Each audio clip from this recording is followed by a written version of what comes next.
The night Lena Carter's father sold her to pay his debts, she didn't scream. She'd learned years ago that screaming only made it worse. What happens when the daughter of a respected businessman discovers she's worth less than the money he owes? When the monster who buys you turns out to be the only one who sees you as human? This is a story about the price we pay for other people's sins and what it takes to rewrite an ending that was never supposed to be yours. Drop a comment with your city below. I want to see how far Lena's story travels. And if you stay until the end, you'll see why some debts can never be paid in money. Now, let me tell you how it really began. The bruise on Lena's cheekbone had turned a sick yellow-green by the time her father shoved her into the back of the Mercedes. She'd stopped asking where they were going after the first slap. "Sit up straight," Richard Carter snapped, not looking at her in the rearview mirror. His hands were steady on the wheel, expensive watch catching the streetlights as they cut through the city. "And for God's sake, try to look presentable." Lena straightened, though every muscle in her body screamed to curl into herself, to disappear into the leather seat until she became part of it. The dress he'd thrown at her that morning was black, simple, the kind of thing you wore to funerals. She'd thought it was a threat. Now she wasn't sure it wasn't a prediction. "Where are we going?" Her voice came out smaller than she wanted. "Somewhere you'll be useful for once in your miserable life." 23 years old, and Lena had spent most of them trying to decode her father's moods, to predict which version of Richard Carter would come through the door each night. The successful real estate developer who smiled for cameras and donated to children's hospitals.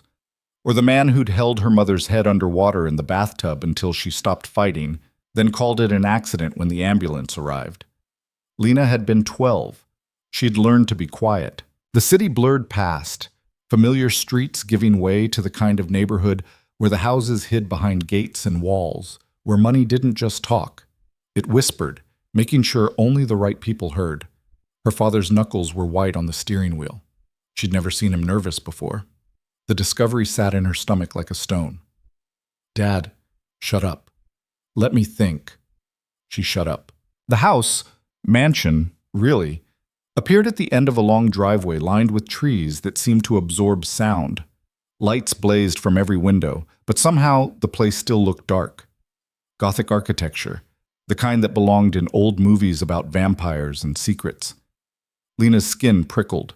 Her father killed the engine but didn't move to get out. In the silence, she could hear his breathing, quick and shallow. "Listen to me." He turned, and for a second, just a second, she saw something that might have been regret flicker across his face.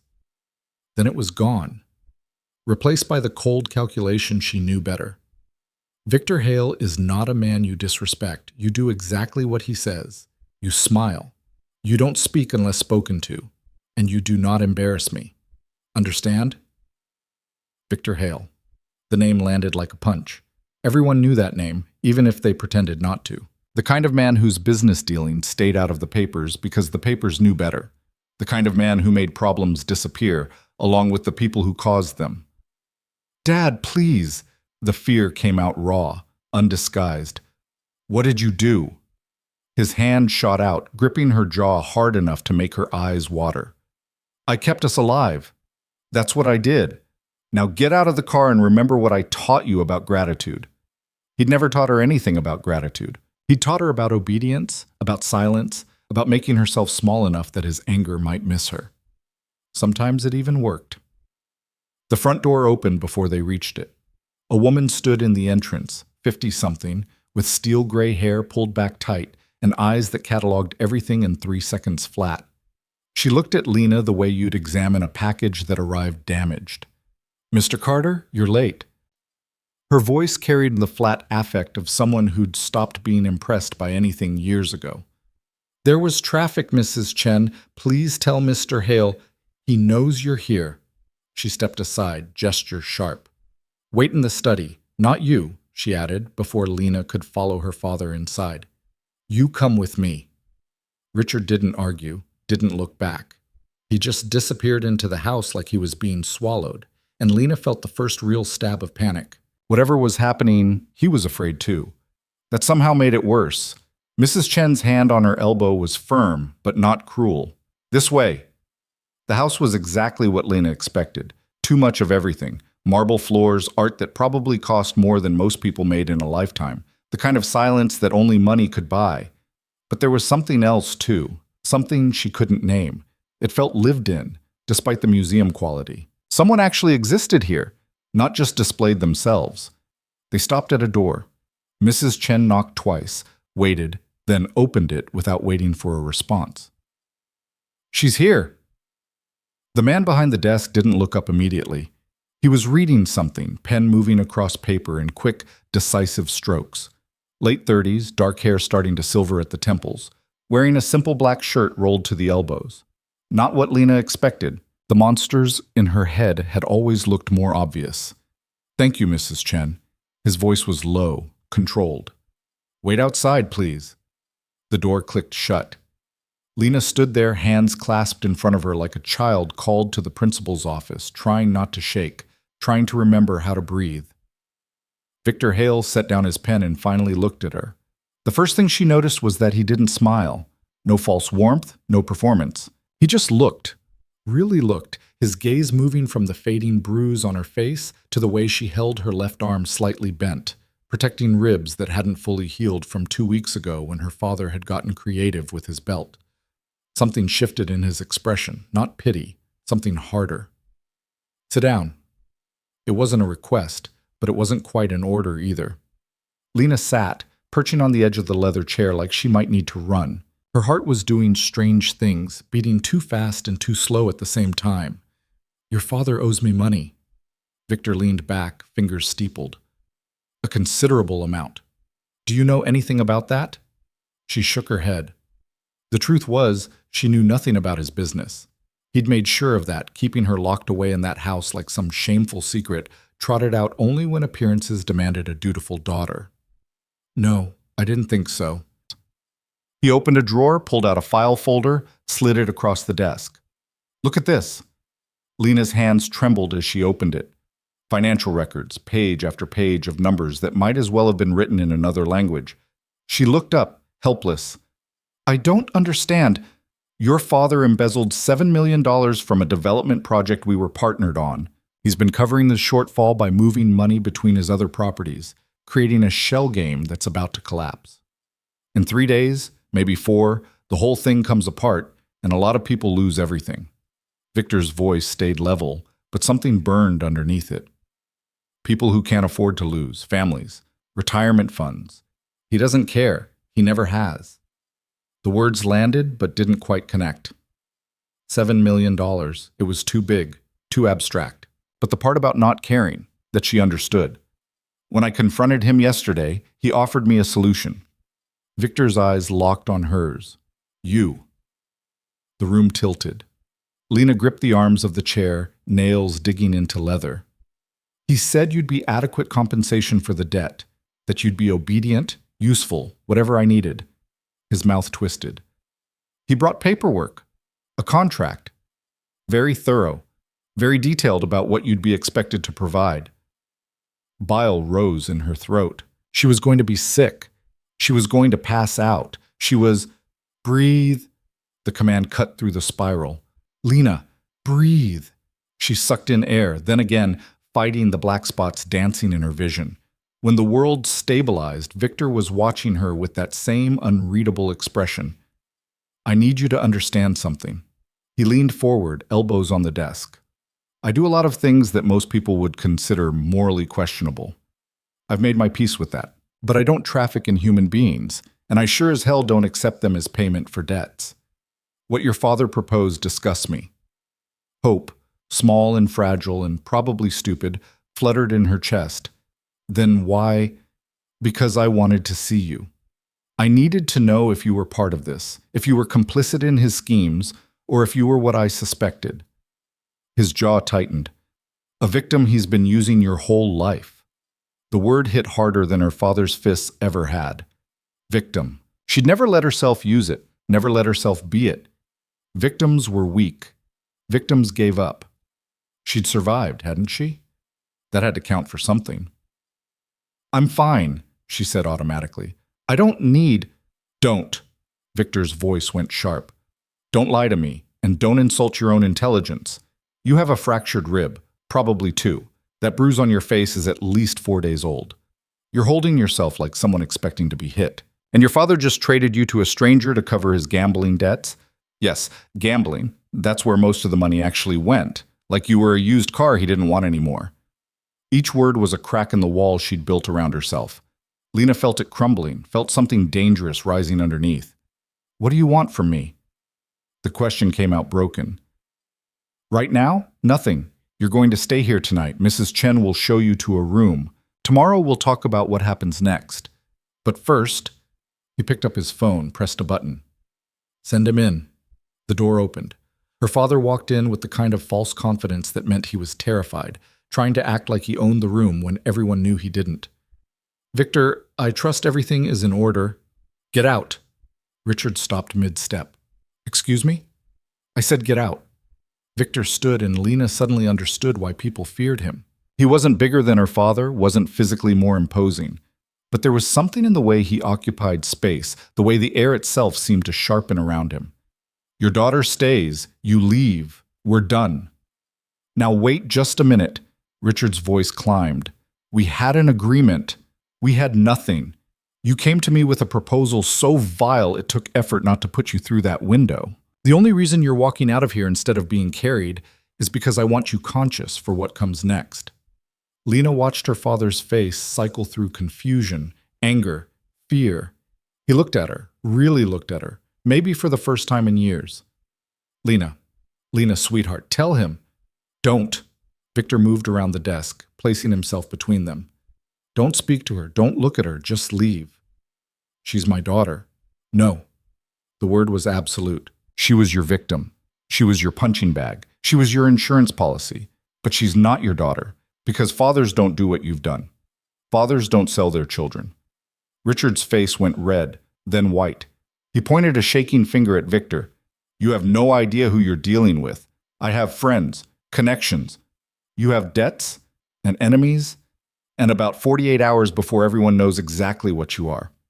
Victor's smile was cold enough to freeze. I'd spend the time finding a good lawyer instead of threatening people who could make you disappear between this breath and the next. For a moment, Lena thought her father might actually try to hit him, might actually be stupid enough to swing at Victor Hale in his own house. Part of her, the part that had survived by predicting patterns, almost wanted him to, just to see what would happen. But Richard Carter was a coward at his core. He always had been. He drew himself up, straightened his tie, tried to find some dignity in the retreat.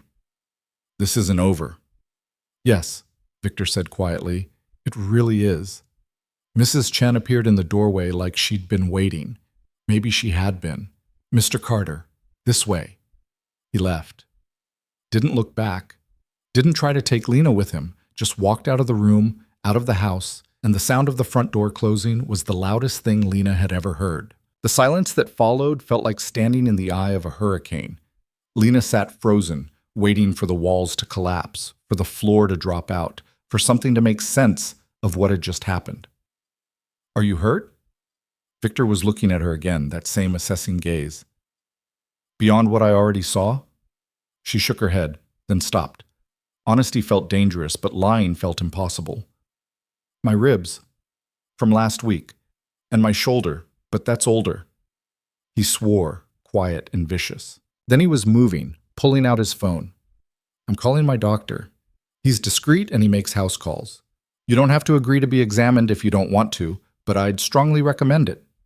Why are you doing this? The question burst out before she could stop it. You don't know me. You don't owe me anything. Why? Because I can. Victor stopped, considered. And because nobody did it for my sister. The past tense sat between them. Lena didn't ask. Some stories told themselves in the silence. She was 16. He said it anyway, voice flat. My father sold her to one of his business partners to settle a debt. I was 20, just starting to build something outside the family business. By the time I found out, by the time I got to her, he stopped, jaw working. I was too late. I've spent the last 15 years making sure I'm never too late again. Lena's throat closed. I'm sorry. Don't be sorry. Be alive. Be safe. He tucked the phone away. Dr. Morrison will be here in 20 minutes. Mrs. Chen will take you somewhere you can clean up, get comfortable. Tomorrow we'll figure out the rest. The rest? What you want to do, where you want to go, whether you want to press charges against your father, and you should, for the record, but that's your choice. Victor moved to the door, paused. You have choices now, Lena. Maybe for the first time. I know that's terrifying, but it's also yours. Mrs. Chen was waiting in the hallway. She looked at Lena differently now, something softer in her expression. Come on, honey. Let's get you settled. The room they gave her was on the second floor, overlooking gardens that probably looked beautiful in daylight. Now they were just shapes in the darkness, mysterious and vaguely threatening. The space itself was bigger than her entire bedroom at her father's house. King bed, attached bathroom, sitting area, with actual books on the shelves. There's clothes in the closet that should fit, Mrs. Chen said, already pulling out towels. Shower's got good pressure. Take your time. I'll bring up some tea. I don't understand. Lena heard herself say it, heard how young she sounded. Why is everyone being nice to me? Mrs. Chen stopped, turned, looked at her for a long moment. Because you deserve nice, sweetheart. You've deserved it your whole life. Some of us are just slow learners. She left before Lena could respond, left her standing in this impossible room, in this impossible situation, trying to figure out if she was dreaming or dying or finally, impossibly, being saved. The shower helped. Hot water, real water pressure, not the temperamental trickles she was used to. She stayed under the spray until her skin turned pink, washing away her father's cologne that she could still smell from the car ride, washing away the feel of his hand on her jaw. She found soft pants and a sweater in the closet, just like Mrs. Chen promised. They fit. Of course they fit. Victor Hale didn't do anything halfway. The doctor arrived while she was toweling her hair. Dr. Morrison was maybe 60, with kind eyes and gentle hands and a manner that suggested he'd seen everything and judged none of it. I'm not going to touch you without permission, he said after Mrs. Chen introduced them and left. And you can stop the exam at any time. Understand? Lena nodded, sat on the edge of the bed while he pulled equipment from his bag. Mr. Hale said you have rib injuries? I think so. It hurts to breathe sometimes. Sharp. Okay. I'm going to need to listen to your lungs, and I'll need to palpate the area to check for fractures. I'll tell you before I touch you, and you tell me if anything is too painful. Deal? They went through it systematically. The ribs, 2 fractured, 1 just bruised. Her shoulder, old dislocation, healed wrong. The bruise on her face, no orbital fracture, thankfully. Various other marks and old injuries that made Dr. Morrison's mouth thin, but didn't make him ask questions she wasn't ready to answer. You need rest, he said finally, packing his bag. The ribs will heal on their own, but you need to avoid any strenuous activity. Ice for the swelling, heat after the first 48 hours. I'm leaving pain medication, but go easy on it. And Lena, he paused. If you're ever in immediate danger, if you need help, you call this number. He handed her a card. Day or night. I mean that. After he left, Mrs. Chen brought tea and toast, insisted she eat at least a little. The food sat in her stomach strange, too rich after years of her father's idea of portion control, which was to say, barely enough to keep her standing. Get some sleep, Mrs. Chen said, collecting the dishes. Lock the door if it makes you feel better. Nobody's going to bother you here. Alone, finally, Lena stood at the window and looked out at the dark gardens. Somewhere out there her father was probably drinking, probably calling his lawyer, probably planning how to spin this. Somewhere out there, her old life was ending, whether she was ready or not. She thought about Victor's sister, 16 and sold and gone. She thought about the question he'd asked, what do you want to do? Nobody had ever asked her that. What she wanted had never mattered. What she needed had been defined by other people's convenience.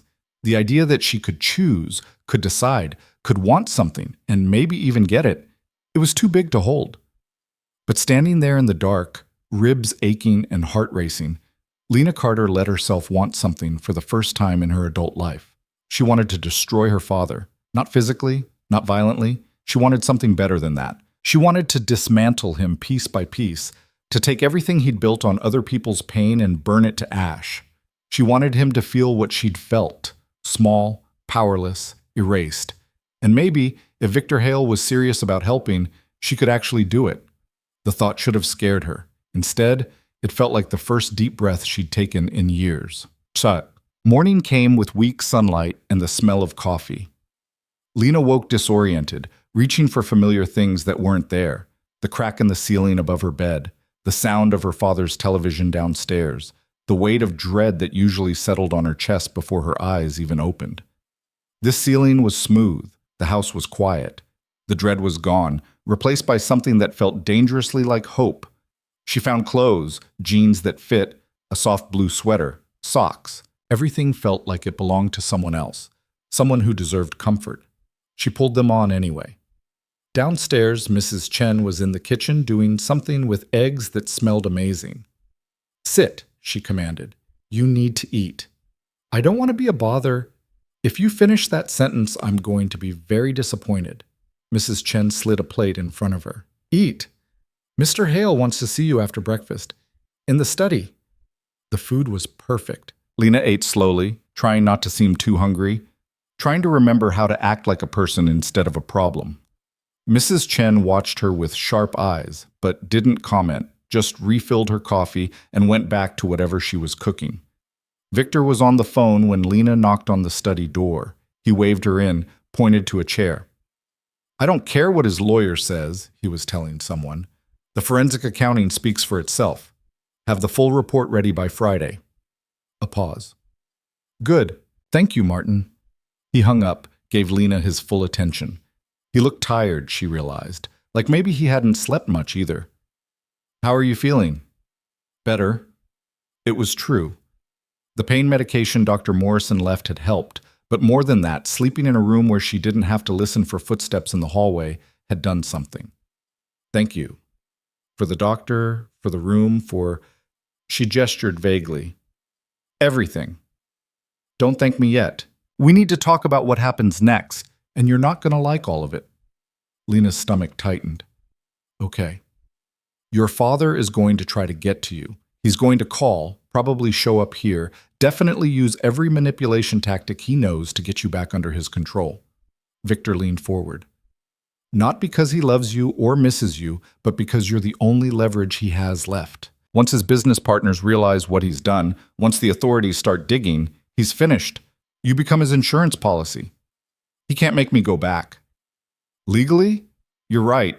You're an adult. You can walk away any time." His expression was grim. "But men like your father don't care about legal. He'll find ways to hurt you, to manipulate you, to make you feel like you owe him something. And if that doesn't work, he'll escalate." The casual way Victor said it made it worse somehow, like violence was inevitable, just a matter of timing. "I want to fight back." The words came out steady. "You asked what I wanted. That's it. I want him to pay for what he's done." Victor studied her. "To you or to everyone?" "Both." He smiled, and it was a sharp thing. "Good. Because I've been pulling financial records since you went to bed, and your father's been busy. Fraud, embezzlement, money laundering. He's got his hands in projects across 3 states, all of them bleeding money from people who trusted him. If we do this right, we can build a case that puts him away for a very long time." Lena's hands were shaking. She pressed them flat against her thighs. "Why would you do this? Help me, I mean. You already sent him away. You could just—" "Let him keep destroying lives. Let him find another victim, another daughter to abuse?" Victor shook his head. "I told you. I was too late for my sister. I won't be too late for this." "What do you need from me?" "Everything you know. Every detail about his business, his partners, where he keeps his records, who he's afraid of, who he owns." He pulled out a legal pad. "And I need you to be prepared for this to get ugly, because it will. He's going to attack you publicly, privately, every way he can think of. He's going to try to discredit you, to make you seem unstable or vindictive or both. Can you handle that?" Lena thought about every time her father had called her worthless, every time he'd made her apologize for existing, every time he'd smiled for cameras while she hid bruises under long sleeves. "Yes." "Then let's get started." They worked for hours. Victor asked questions, took notes, made calls. Lena told him everything she could remember: names, places, overheard conversations. The woman her father had been seeing, the one he'd promised to leave Lena's inheritance to. The offshore accounts he thought she didn't know about, the time she'd found him burning documents in the fireplace at 3 in the morning. "This is good," Victor said finally, sitting back. "This is really good. I'm going to have my team start verifying everything, build a timeline. But Lena..." He waited until she looked at him. "Once we start this, we can't stop halfway. If you change your mind, if you decide you can't go through with it, you need to tell me now." "I won't change my mind." People say that. Then their father shows up crying, or their relatives start calling them ungrateful, or the weight of it just becomes too much. It's okay if that happens. It's human. "He sold me." Lena's voice didn't shake. "He was going to let you, whatever he thought you were going to do to me, he was fine with it as long as it cleared his debt. That's not something I forgive. That's not something I get over." Victor nodded slowly. "Okay, then we do this right.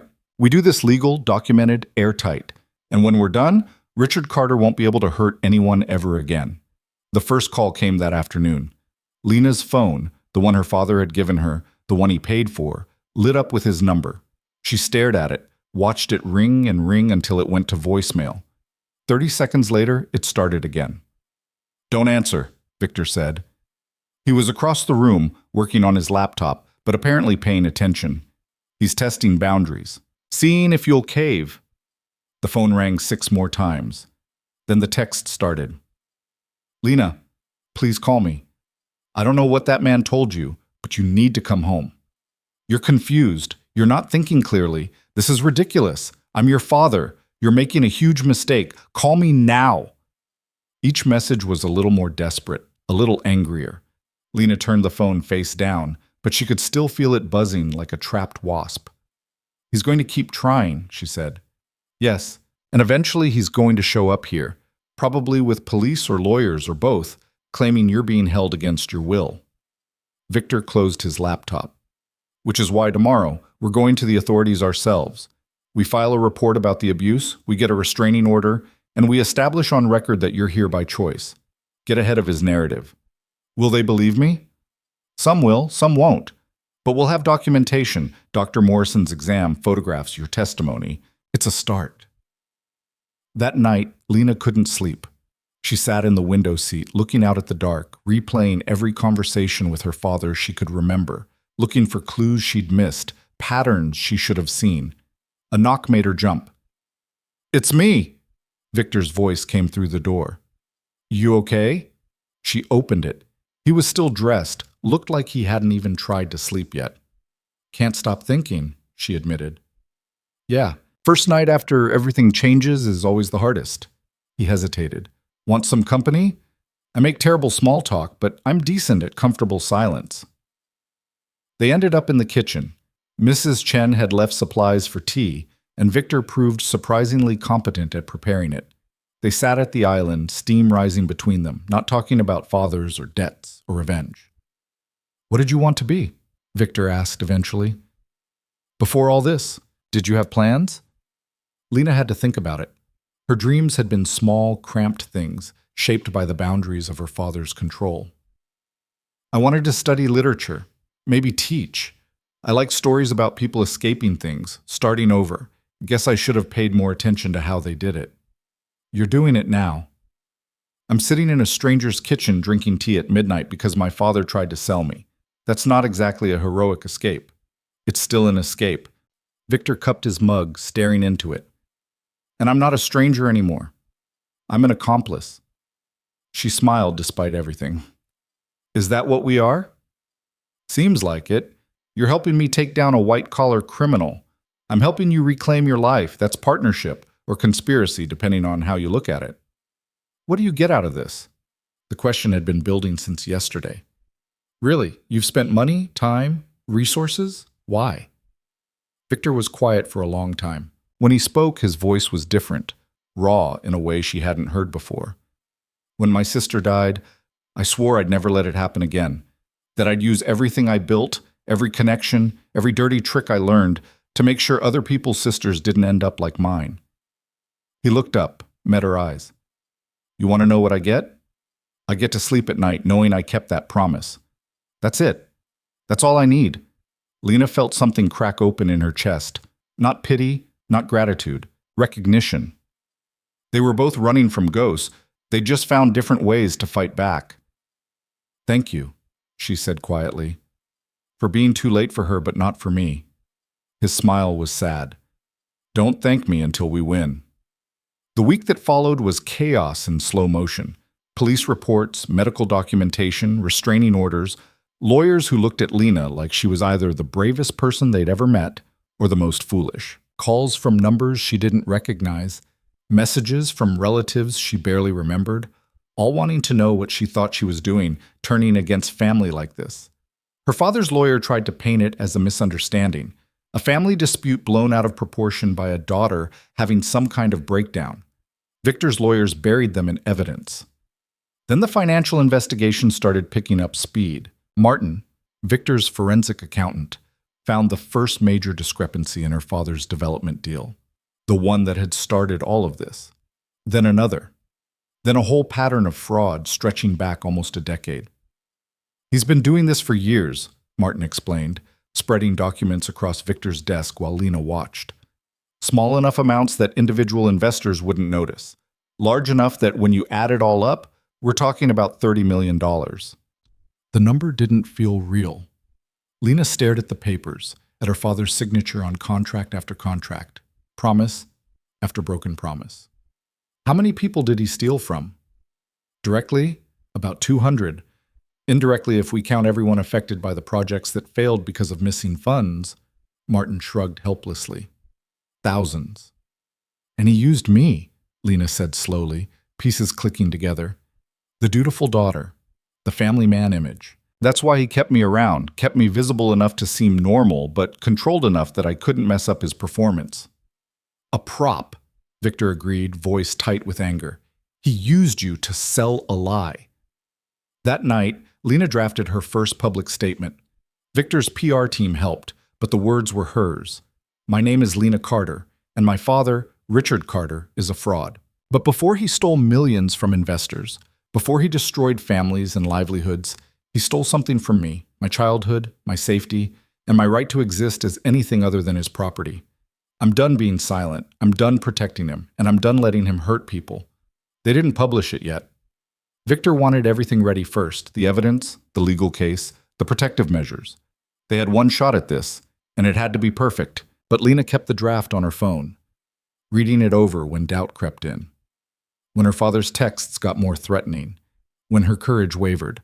I'm done being silent. She was going to make it true. The envelope arrived on a Tuesday morning, hand-delivered by a courier who wouldn't meet Lena's eyes. Inside was a single photograph, her mother's grave, fresh flowers placed at the headstone. No note, no signature, just the image and the message it carried. "I know where the dead are buried. I can visit the living too." Lena's hands shook as she showed it to Victor. They were in his office, surrounded by 3 weeks' worth of evidence against her father, and somehow this simple photograph cut deeper than all of it. "He's escalating," Victor said, voice flat with controlled anger. He pulled out his phone, started typing. "I'm doubling security. Nobody gets within 100 yards of this property without clearance. He's reminding me that he can reach me anywhere." Lena set the photo down carefully, like it might explode. "That's what the flowers mean. He put them there himself. Recently. Probably yesterday. Trying to spook you before the deposition." Victor finished his message, looked up. "Are you spooked?" She thought about it, examined the fear sitting in her chest, cold and familiar. Her father had wielded her mother's memory like a weapon for years, implying that Lena's disobedience had somehow caused the drowning, that speaking up would dishonor the dead, that silence was the only proper memorial. "Yeah," she admitted, "I'm spooked, but I'm also really, really angry." "Good. Use the anger. Fear makes you careful. Anger makes you sharp." He stood, came around the desk. "The deposition is tomorrow. His lawyers are going to try to break you, make you seem unreliable or vindictive. They'll bring up every argument you ever had with your father, every mistake, every moment where you weren't the perfect victim. Can you handle that? Do I have a choice?" "There's always a choice. We can withdraw, find another angle, build the case without your testimony." Victor's expression was serious. But it'll take longer. Give him more time to hide assets and intimidate witnesses. Your statement is the heart of this. Without it, we're just accountants pointing at numbers. Lena looked at the photograph again. Her mother's grave, violated by the man who'd killed her, turned into another threat, another manipulation. I'll do it, she said, but I need something first. Name it. I need to visit her, my mom. The real way, not whatever performance he just did. She met Victor's eyes. I need to say goodbye to her properly before I do this. Does that make sense? Victor's expression softened. Yeah, it makes perfect sense. I'll take you. They went that afternoon, just the two of them in Victor's car. The cemetery was old, established, the kind of place where money bought you proximity to the famous dead. Her mother's plot was in a newer section, less prestigious. Her father had complained about the cost, even as he'd bought the most expensive headstone to show off for the funeral. The flowers he'd left were already wilting in the heat. Lena picked them up, tossed them in a nearby trash can, then stood looking at the stone. Eleanor Marie Carter, beloved wife and mother. The dates marking out a life cut short at 39. I'm sorry I haven't been here more, Lena said quietly. Victor had stayed by the car, giving her space, but she needed to say this out loud, needed to hear herself speak it. He always made it feel like coming here was admitting something, like grief was weakness. I should have come anyway. The stone didn't answer. Wind moved through the trees overhead, carrying the smell of cut grass and earth. I'm about to testify against him. Dad, Richard, whatever I'm supposed to call him now. Her throat tightened. They're going to ask me about you, about that night. I'm going to have to say out loud what I saw, what I've known all these years, that he held you under until you stopped fighting, that it wasn't an accident. Saying it felt like betrayal and liberation in the same breath. She'd kept that secret for 11 years, had let the official story of a tragic slip in the bathtub stand unchallenged. A 12-year-old girl, too scared to contradict her father, too sure nobody would believe her anyway. I don't know if you'd want me to do this, she continued. You always said to keep the peace, to not make things worse. But Mom, he tried to sell me, like I was something he owned, and he's been stealing from people, destroying families, just like he destroyed ours. I can't keep the peace with that. A sob caught her by surprise. Then another. Lena sank to her knees in front of the headstone, years of grief she'd never let herself feel finally breaking through. She cried for her mother, for herself, for the girl she'd been, who'd watched her father commit murder and learned that monsters looked like everyone else. She didn't know how long she stayed there, long enough that her knees ached against the ground, long enough that the sun shifted and shadows grew longer. When she finally stood, Victor was leaning against the car, patient as stone, not watching, but not looking away either. Okay, she said, walking back to him. Her eyes were swollen, her voice rough, but something in her chest had loosened. I'm ready. The deposition took place in a conference room that smelled like expensive leather and anxiety. Lena sat at a long table, flanked by Victor's lawyers, Diane Chen, sharp and unflappable, and Marcus Reed, who specialized in financial crimes and had a smile like a shark.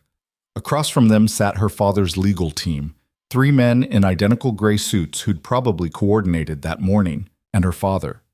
Richard Carter in a navy suit, looking tired and worried, and nothing like the man who'd thrown her into a car 3 weeks ago. He'd lost weight. His collar looked loose. When their eyes met, he smiled, sad, hopeful, like they were on the same side. Lena looked away. The court reporter set up her equipment. The lead attorney for her father, Morrison, something like that, adjusted his papers with deliberate care. Ms. Carter, he began, voice smooth as oil. Lena walked them through it, the first time he'd hit her, age 13, for talking back about missing her mother. The escalation over high school, the controlling behavior, the isolation. The broken arm when she was 17 that she'd told the hospital happened in a fall. The dislocated shoulder at 19 when she'd threatened to move out. Morrison took notes, expression sympathetic. That must have been terrible. But, Ms. Carter, isn't it true that you never reported any of this to authorities? Yes. Why not? Because I was afraid. Lena kept her voice steady. And because he was careful. The injuries were always explainable. And when I was younger, I didn't think anyone would believe me. But you're an adult now, have been for several years. Why didn't you leave? Diane started to object, but Lena shook her head. She'd known this was coming, because leaving required money I didn't have, resources he controlled, and a support system he'd systematically destroyed. He isolated me from friends, monitored my phone and email, controlled every dollar I spent. Leaving would have meant being homeless with no education, no job history, and no references. So I stayed and survived the best I could. Or, Morrison said gently, you stayed because the abuse wasn't as severe as you're now claiming. Because your father, while perhaps strict, was not the monster you're painting him to be. Victor's hand landed on Diane's arm, stopping her from speaking. Lena felt that touch echo through her, a reminder that she wasn't alone in this room. The medical records speak for themselves, Lena said. Dr. Morrison's examination documented 2 fractured ribs, 1 improperly healed shoulder dislocation, and multiple contusions in various stages of healing. You want to call that strict parenting? Go ahead. See how that plays in court. Morrison's smile thinned. Let's move on. You claim that your father attempted to trade you to Victor Hale to settle a debt. Can you describe that meeting? She did. Every detail, every word she could remember. The way her father had gripped her jaw, the contract he'd prepared, the clinical way he'd discussed what she'd be expected to provide.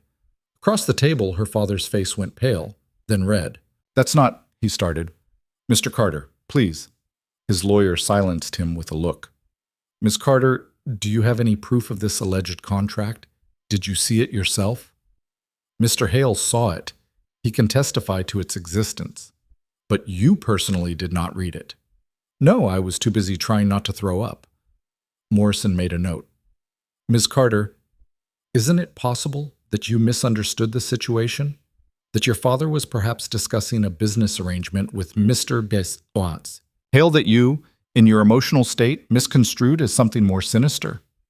He told me I'd be adequate compensation for $7 million. Lena's voice went cold. He brought paperwork detailing what I'd be expected to provide. There's no misunderstanding that. And yet Mr. Hale sent you away immediately, suggesting that perhaps the arrangement was not what you believed. He sent my father away. I stayed. There's a difference. The questions kept coming. Morrison tried to paint her as confused, vindictive, mentally unstable. He brought up that she'd been seeing a therapist. Victor's suggestion, one of the first things she'd agreed to. He implied the therapy was evidence of psychological problems rather than trauma treatment. Diane objected repeatedly. Marcus interjected with pointed questions about why they were focusing on Lena's mental health instead of the documented evidence of fraud. The court reporter's fingers flew over the keys, recording everything. Through it all, Lena held steady. She'd practiced this with Diane, had known they'd try to break her credibility. Every attack felt like her father's fist connecting, but she'd survived worse. She could survive this. Then Morrison pulled out a folder. Ms. Carter, I have here several emails you sent to your father over the past 2 years. Would you like me to read them aloud? Lena's stomach dropped. What emails? Emails thanking him for his support, telling him you loved him, expressing gratitude for everything he'd provided. Morrison's smile was gentle, poisonous. These don't sound like the words of an abuse victim. They sound like a daughter who cared for her father until something changed your relationship. Would you like to explain what that something was? Diane grabbed the folder, scanned the contents. Her jaw tightened. These are taken out of context. They're in her own words, sent from her email address. Unless you're claiming they're forgeries? Lena's mind raced back, trying to remember. Then it clicked. Those were mandatory. Excuse me? Every Sunday, he required me to send him an email thanking him for the week, listing what I was grateful for. If I didn't, or if it wasn't enthusiastic enough, there were consequences. She looked at her father, who was studying the table. You kept them. You actually kept them. Miss Carter, that's a very convenient explanation. Check the metadata. They were all sent on Sunday evenings, within the same 2-hour window, every single one, because that's when he expected them. Lena's voice shook, not with fear, but with rage. You want to use my survival mechanisms against me? Fine. But those emails prove control, not love. They prove I was afraid of what would happen if I didn't perform gratitude on command. Morrison's confidence flickered. Marcus was already typing on his laptop, probably pulling the email records to verify timestamps. Richard Carter wouldn't look up. "Let's take a 15-minute break," Diane suggested, tone leaving no room for argument. In the hallway, Victor was waiting. He'd been listening from an adjacent room, watching through closed circuit. His expression was thunderous. "You did good in there," he said. "Better than good. They're using everything against me. Things I did to survive. They're twisting them into proof I'm lying." Lena pressed her palms against her eyes, fighting tears. "How do you fight that?" "By telling the truth. By being exactly what you are, imperfect, complicated, human." Victor waited until she looked at him. "Perfect victims don't exist. Real people do messy things to survive. The jury will understand that, or they won't. But you don't change your story to make them comfortable." Marcus emerged from the conference room, laptop under his arm. "I pulled the email server logs. She's right. Every single message sent on Sunday between 6 and 8 p.m., like clockwork, for 26 months straight. No variation, no breaks. That's not normal correspondence. That's ritualized behavior." "Can we use that?" Diane asked. "Already drafting the motion. This isn't the character evidence they think it is." Marcus smiled grimly. "It's evidence of coercive control, textbook stuff." When they reconvened, Morrison tried a different angle. "Ms. Carter, you're currently residing with Mr. Hale, is that correct?" "Yes." "Rent-free?" "I'm a guest in his home while I recover and while this case proceeds." "And has your relationship with Mr. Hale influenced your testimony in any way?" Diane's objection was immediate and sharp. "Counsel is implying facts, not in evidence. If you have a specific question about bias, ask it directly." Morrison held up his hands. "I'm simply trying to establish whether Ms. Carter's current living situation creates any conflict of interest. After all, Mr. Hale stands to benefit considerably if your father is convicted of fraud." "How?" Victor's voice cut through the room. He'd walked in during the break, taken a seat along the wall. "Spell it out." "How do I benefit?" Morrison looked startled. "Mr. Hale, you're not part of this deposition. You just made me part of it. You're suggesting I'm using Lena to what, exactly? Recover my investment? I've already written off that debt. It's not collectible and I'm not pursuing it. So what's my angle? Why would I house and protect an alleged abuse victim unless I actually believed her? Perhaps you have other motivations." "Like what? Be specific." The room went quiet. Morrison shuffled papers, clearly not expecting to be challenged. Richard Carter's lawyers exchanged glances. "I think we've covered sufficient ground for today," Morrison said finally. "Unless Ms. Chen has additional questions for my client?" Diane smiled. "Just one. Mr. Carter, did you or did you not present Victor Hale with a contract offering your daughter as compensation for debt?" Richard's lawyer jumped in. "My client declines to answer on Fifth Amendment grounds." "Noted," Diane said pleasantly. No further questions. The deposition ended with everyone pretending they'd accomplished something. Lena signed the transcript when the reporter handed it over, her signature shaky but legible. As they packed up, her father tried to approach her. "Lena, sweetheart, please, can we just talk for a minute?" Victor stepped between them, not touching either, but making his presence impossible to ignore. "The restraining order says 500 feet. You're at about 10. I suggest you back up." "This is harassment. This is compliance with a court order. Move." One of Richard's lawyers pulled him back, whispering urgently. They left first, her father looking over his shoulder like Lena might follow, like some part of him still believed she belonged to him. In the car, Lena let out a breath she felt like she'd been holding for hours. "That was worse than I thought it would be." "It was bad," Victor agreed, navigating through downtown traffic. "But you held up. You didn't break, didn't let them twist your words. That matters." "They're going to do it again in court. Worse, probably." "Probably. But next time you'll be ready. And next time we'll have more evidence. Martin found another shell company your father was using. Whole separate set of books. We're building toward critical mass." Lena watched the city slide past. "Do you ever regret it? Getting involved in this?" "No." "Not even a little?" Victor was quiet for a moment. "When my sister died, I made choices about who I wanted to be. Some of them were good choices, some were questionable. But deciding to help people escape from the kind of man my father was, the kind of man your father is, That's not something I regret. That's something I'm proud of. Even when it's complicated? Especially when it's complicated. Easy choices don't need pride. They just need convenience, Dietz. Back at the house, Mrs. Chen had dinner waiting and opinions about how pale Lena looked. She was force-fed soup and bread until she felt half human again, then sent upstairs to rest while Victor disappeared into his office for calls. Lena tried to sleep, but her mind wouldn't stop replaying the deposition. Morrison's insinuations about her relationship with Victor particularly stuck. Not because they were true. Nothing had happened between them. Nothing beyond the strange friendship born of shared purpose and mutual damage. But because she'd felt something shift when Victor had defended her in that room, had stepped between her and her father without hesitation. It wasn't attraction, exactly. Or maybe it was, but buried under so many other things that she couldn't parse it out. Gratitude, certainly. Trust, which was new and terrifying. Something else. Something that felt like recognition. Like he saw her as a whole person, not a problem to solve or a victim to save, but someone making choices and living with them. She was still thinking about it when her phone buzzed. A text from a number she didn't recognize. You think you're safe there. You're not. He's using you. Wake up. Then another. Victor Hale is a criminal. You traded one monster for another. And another. Your father loves you. This man just wants revenge. You're a tool to him. Lena's hand shook as she took screenshots, then went downstairs. Victor was still in his office, surrounded by papers, phone pressed to his ear. He looked up when she knocked, held up a finger. I don't care what the judge said, file the motion anyway. We need those records before they disappear. He listened for a moment. Good. Keep me updated. He hung up, focused on Lena. What's wrong?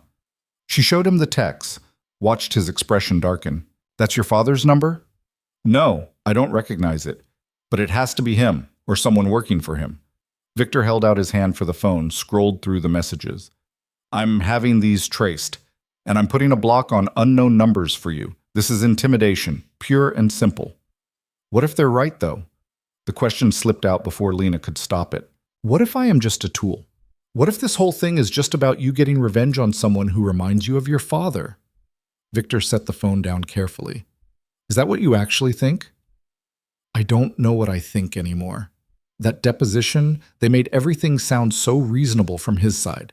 Like I'm just an ungrateful daughter who's been manipulated by someone with an agenda. Lena, look at me. Victor waited until she did. If I wanted revenge on your father for reminding me of mine, I wouldn't need you. I have enough evidence to bury him 3 times over. You're not a tool. You're a witness, yes. You're also a person who deserves justice. Those 2 things can coexist. But you benefit from this. They're right about that. Taking down my father enhances your reputation, proves you're not just another crime lord. I am just another crime lord, Victor interrupted flatly. I'm not a good man, Lena. I've done things that would horrify you if you knew details. But I'm also not your father. I don't abuse people who can't fight back. I don't sell human beings to cover my gambling debts, and I don't send threatening texts to someone I supposedly love. Lena sank into the chair across from him. I'm sorry. Today was a lot. And then those messages, and I started spiraling. Don't apologize for having doubts. Doubt keeps you safe. Just maybe run those doubts by me before you make major decisions based on them. Victor's expression softened. You want to leave here, go somewhere else while the case proceeds, I'll make it happen. You want to drop the whole thing, walk away, start over somewhere new with a new identity? I can arrange that too. You're not trapped here. You're not trapped anywhere. The words settled something in her chest. I don't want to leave, and I don't want to drop the case. I just wanted to know that I could. You can, always. Victor stood, walked to the window. Your father's going to keep trying to get in your head. Through lawyers, through texts, through well-meaning relatives who think you should forgive him. He's going to use every manipulation tactic he knows because that's all he has left. You need to be ready for that. How do you get ready for that? By knowing your own mind, by being clear on why you're doing this and who you're doing it for. He turned back to face her. Are you testifying because I asked you to, or because you want your father to face consequences? Lena thought about her mother's grave, about the 11-year-old girl who'd kept a terrible secret because she was too afraid to speak, About every woman her father had stolen from, every family he'd destroyed in his climb to the top. I want him to face consequences, she said clearly. Not just for me, for everyone. Then hold on to that. When the doubt comes, when he tries to make you feel guilty or crazy or vindictive, remember that this is bigger than his feelings about you. This is about justice. That night, Lena dreamed about her mother. Not drowning, for once. Just sitting at the kitchen table in their old house, drinking coffee, looking young and alive and sad. You're doing the right thing, Dream Eleanor said, even if it's hard, especially because it's hard. I'm scared, Lena admitted. Good. You should be. Fear means you understand the stakes. Her mother smiled. But don't let fear make you small again. You've been small for too long. Lena woke with tears on her face and a strange sense of peace. She picked up her phone, opened the draft of her public statement, and started revising, making it sharper, clearer, true. Downstairs, she could hear Victor's voice, low and steady, still working, still fighting. Not for revenge, she thought, or not just for revenge, for the promise he'd made to a sister who'd died too young, too afraid, too alone. Lena wasn't alone anymore. That made all the difference. The invitation arrived 6 weeks after the deposition, embossed on cream cardstock that probably cost more per sheet than Lena used to spend on groceries in a week. The Metropolitan Business Council cordially invited Richard Carter and guests to their annual gala, honoring the city's most prominent philanthropists and civic leaders. Black tie, open bar, a celebration of success. Lena stared at it across Victor's desk, feeling sick. He's being honored, she said flatly. While we're building a case against him for fraud and attempted murder, the Business Council is giving him an award. They don't know yet. Victor was reading something on his laptop, expression grim. The nominating committee made their choices 4 months ago, before any of this went public. By the time they realize what he is, it'll be too late to revoke the invitation without causing a scene.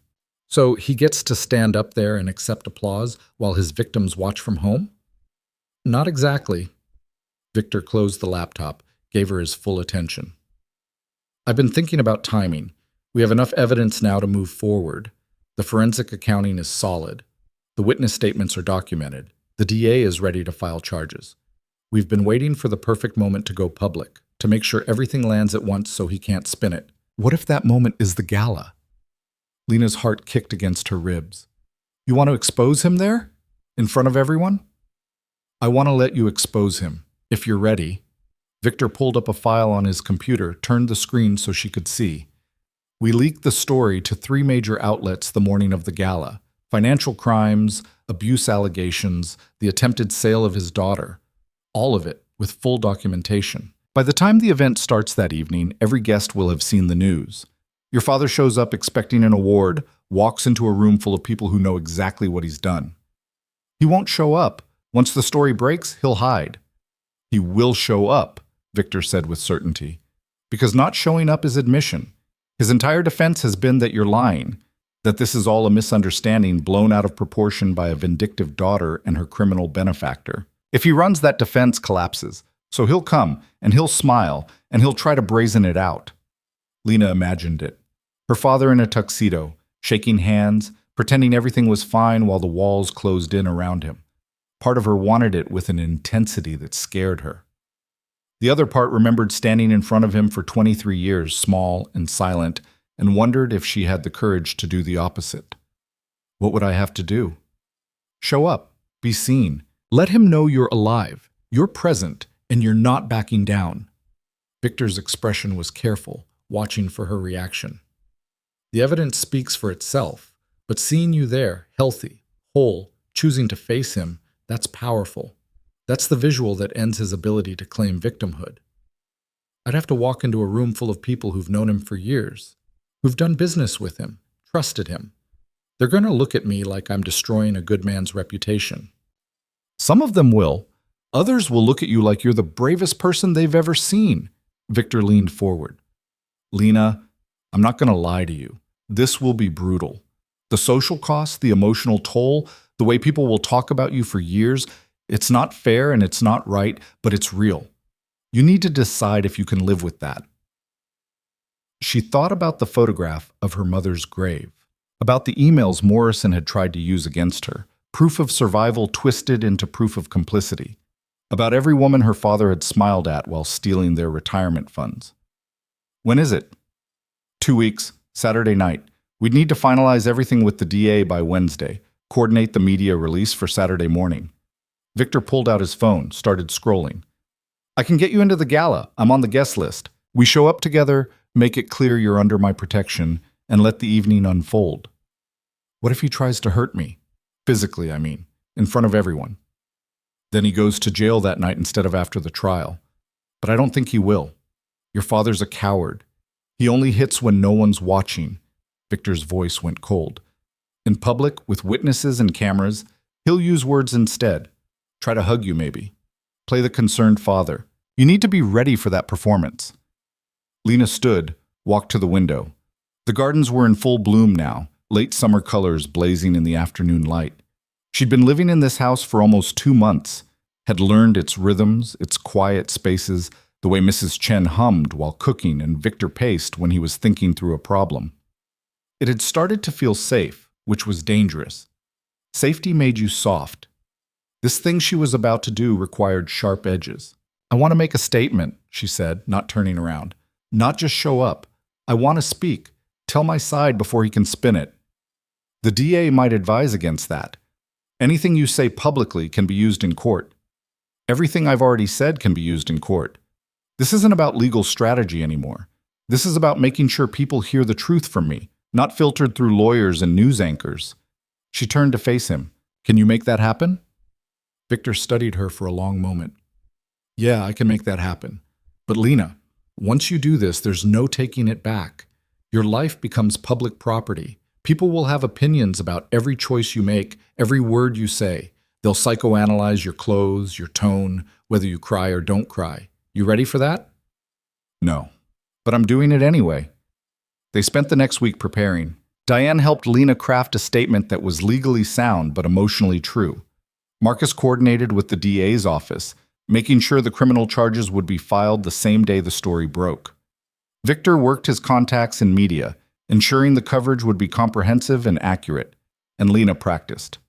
Standing in front of a mirror, reading her statement aloud until the words stopped shaking, imagining her father's face in the audience, his lawyers taking notes, the cameras recording every syllable, learning to hold eye contact, to project her voice, to embody the person she needed to be instead of the person she'd been trained to remain.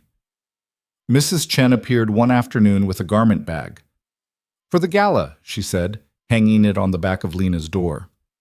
You're going to walk in there looking like you belong, like you own the room. The dress was deep blue, elegant without being flashy, the kind of thing that would photograph well without screaming for attention. Lena touched the fabric, smooth and cool under her fingers. I don't know how to be that person, she admitted, the one who owns rooms. You already are that person. You just haven't had the chance to prove it yet. Mrs. Chen adjusted the dress, smoothing invisible wrinkles. That man tried to make you small your whole life. This is your chance to show him he failed. The morning of the gala, Lena woke to her phone exploding with notifications. The story had broken exactly as planned. 3 major outlets, simultaneous publication at 6 a.m. Financial fraud, systematic abuse, the attempted trafficking of his own daughter, every detail they'd gathered over 8 weeks of investigation, laid out with surgical precision. She forced herself to read the articles, saw her own words quoted, her medical records referenced, her testimony treated as credible and serious, saw her father's denials presented as exactly what they were, desperate attempts at damage control. One article included a photo of her from 5 years ago at some charity event her father had dragged her to. She looked tiny in it, swallowed by a dress too big, eyes that had learned not to show anything. The comments were already rolling in, some supportive, some vicious, most somewhere in between. People questioning why she'd waited so long to speak up, others praising her courage, conspiracy theorists suggesting Victor had manipulated her for business reasons. Armchair psychologists diagnosing her with everything from Stockholm syndrome to borderline personality disorder based on 3 paragraphs of text. Don't read those, Victor said from the doorway. She hadn't heard him knock. They'll make you crazy. Too late. Someone just called me a gold-digging whore who's destroying a good man's legacy. Lena set the phone down. Another person said I should be ashamed for airing family business in public. Oh, and apparently, I'm definitely sleeping with you because women can't possibly have agency or make decisions without sexual motivation. Welcome to being a woman with opinions on the internet. Victor came in, handed her coffee. It's going to get worse before it gets better. You still want to go through with tonight? She took the coffee, let the warmth steady her hands. More than ever. These people commenting, they don't know me, they don't know what happened, but the people at that gala, they knew my father. They did business with him, trusted him. They need to see what their trust enabled. Some of them won't care, some will double down, insist you're lying no matter what evidence exists. I know, but some might listen. Some might look at their own families, their own daughters, and think twice about what they're willing to ignore. Lena met his eyes. That's enough. It has to be enough. The gala started at 7. By 5, Lena was dressed and trying not to throw up from nerves. The blue dress fit perfectly, making her look older, more composed. Mrs. Chen had done her hair, simple and elegant. Minimal makeup. Diane's suggestion, so she'd look natural rather than performative. In the mirror, Lena barely recognized herself. This woman looked capable, strong, like someone who could walk into a room full of hostile strangers and tell the truth without flinching. She wished she felt like that woman instead of the terrified girl underneath. Victor knocked at 6:30. He was in a tuxedo, looking dangerously polished in a way that made Lena understand why people feared him. This was a man who belonged in rooms like the one they were about to enter, who knew how to navigate social warfare as easily as the more literal kind. You look perfect, he said. Exactly right. I look like I'm playing dress-up. No. You look like someone who survived something terrible and chose to fight back. That's what matters. He held out his arm. Ready? Absolutely not. Let's go. The venue was downtown, one of those historic hotels that catered to old money and the people trying to impress it. Valets rushed to take the car. A red carpet led to the entrance, photographers already stationed for candid shots of arriving guests. Lena felt her stomach drop when she saw them. They're going to take pictures, she said stupidly. Of course they were taking pictures. This was exactly the kind of event that generated social pages and gossip columns. Let them. You have nothing to hide. Victor's hand covered hers where it rested on his arm. Just keep walking, head up, shoulders back. You belong here as much as anyone. They walked the carpet. Cameras clicked and flashed. Lena heard whispers, saw heads turn. A few photographers called out questions that Victor ignored completely, guiding her through the entrance with the ease of someone who'd done this 1,000 times. Inside was gold and crystal and too many people in expensive clothes. A string quartet played something classical in the corner. Waiters circulated with champagne and hors d'oeuvres. Everyone was networking, laughing, performing success for each other. And everyone stopped talking when Lena walked in. The silence spread like ripples in water. Conversation died as people recognized her from the morning's headlines, as they connected the woman on Victor Hale's arm with the daughter who'd just accused her father of attempted murder. Stares followed her across the room, some curious, some sympathetic, many openly hostile. Ignore them, Victor murmured. Find your center. Remember why you're here. A woman approached, maybe 50, dripping in diamonds and judgment. Mr. Hale, how lovely to see you. And this must be... She paused, smile frozen. Ms. Carter, how brave of you to attend. The tone made it clear that brave was not a compliment. Mrs. Wellington, Victor said smoothly, always a pleasure. If you'll excuse us, I just think it's such a shame, Mrs. Wellington continued, speaking to Victor as if Lena wasn't there. When family matters become so public, Richard must be devastated by these accusations. They're not accusations, Lena said, finding her voice. They're facts. Documented, verified facts. Mrs. Wellington's expression froze. Of course, dear. I'm sure you believe that. It's just so complicated when families disagree about these things. There's nothing complicated about fraud, or about selling your daughter to pay your debts. Lena kept her voice level, pleasant even. But I appreciate your concern for my father's feelings. I'm sure the families he stole from will find that very comforting. Mrs. Wellington's mouth opened and closed. She made a small huffing sound and retreated, whispering urgently to her husband. Lena watched her go, adrenaline making her hands shake. That was perfect, Victor said quietly. Polite, factual, devastating. Do that about 50 more times and we're done here. They circulated. Some people avoided them completely, suddenly fascinated by their drinks or the architecture. Others approached with morbid curiosity, asking invasive questions disguised as concern. A few, not many, but a few, were genuinely supportive, telling Lena they believed her, that they'd had suspicions about her father for years. He always seemed too smooth, one older man confided, too perfect. Men who try that hard to appear clean usually have something to hide. Then the rumors started spreading. Richard was here, had arrived through a side entrance, was holding court in one of the private reception rooms, refusing to hide, just as Victor had predicted. Lena felt her pulse spike. You don't have to see him, Victor said. We can leave right now. You've made your point just by showing up. No. I want him to see me. Lena straightened her shoulders. I want him to know I'm not afraid anymore. They found him in a room off the main ballroom, surrounded by supporters.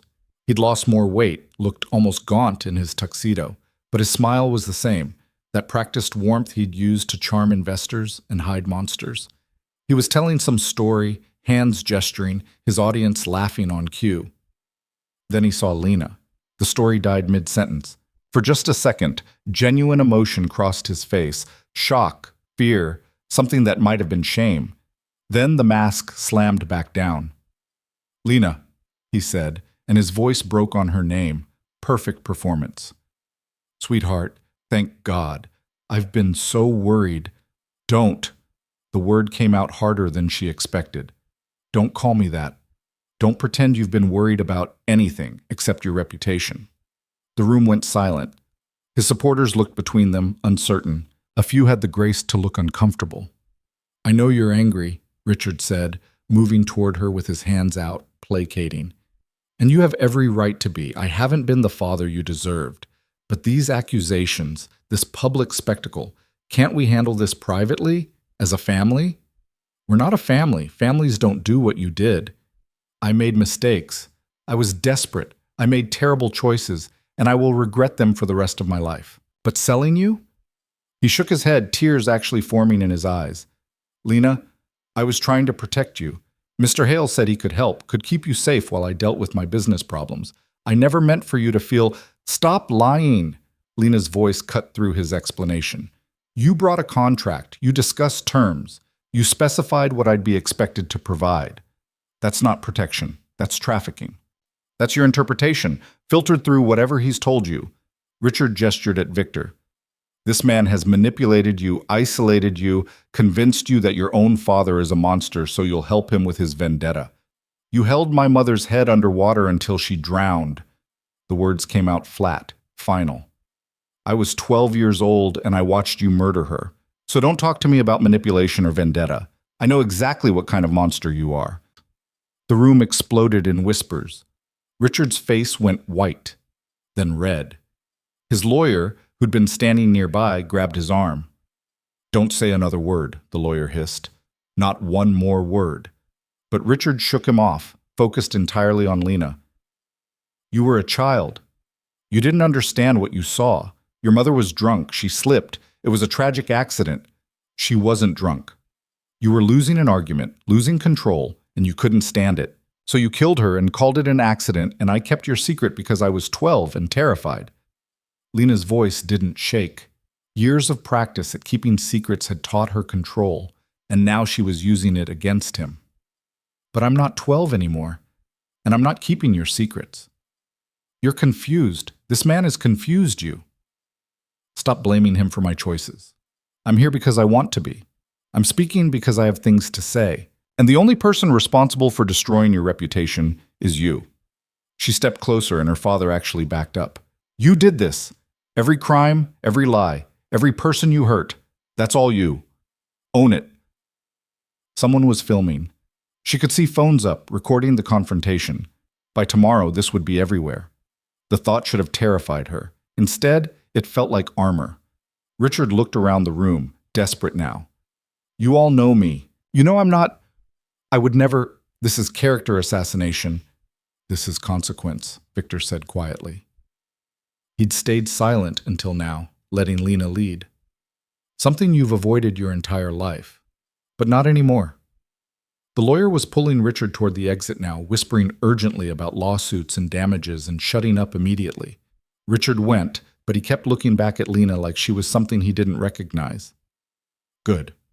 She barely recognized herself. The party didn't know what to do with the aftermath. Some people left immediately, not wanting to be associated with the scandal. Others clustered in groups, dissecting what they'd just witnessed. A few approached Lena with tentative support, saying they believed her, that they were sorry, that they should have seen the signs. The organizers tried to salvage the evening, announcing dinner would be served shortly. But the energy had changed. The careful social performance had cracked, revealing something raw underneath.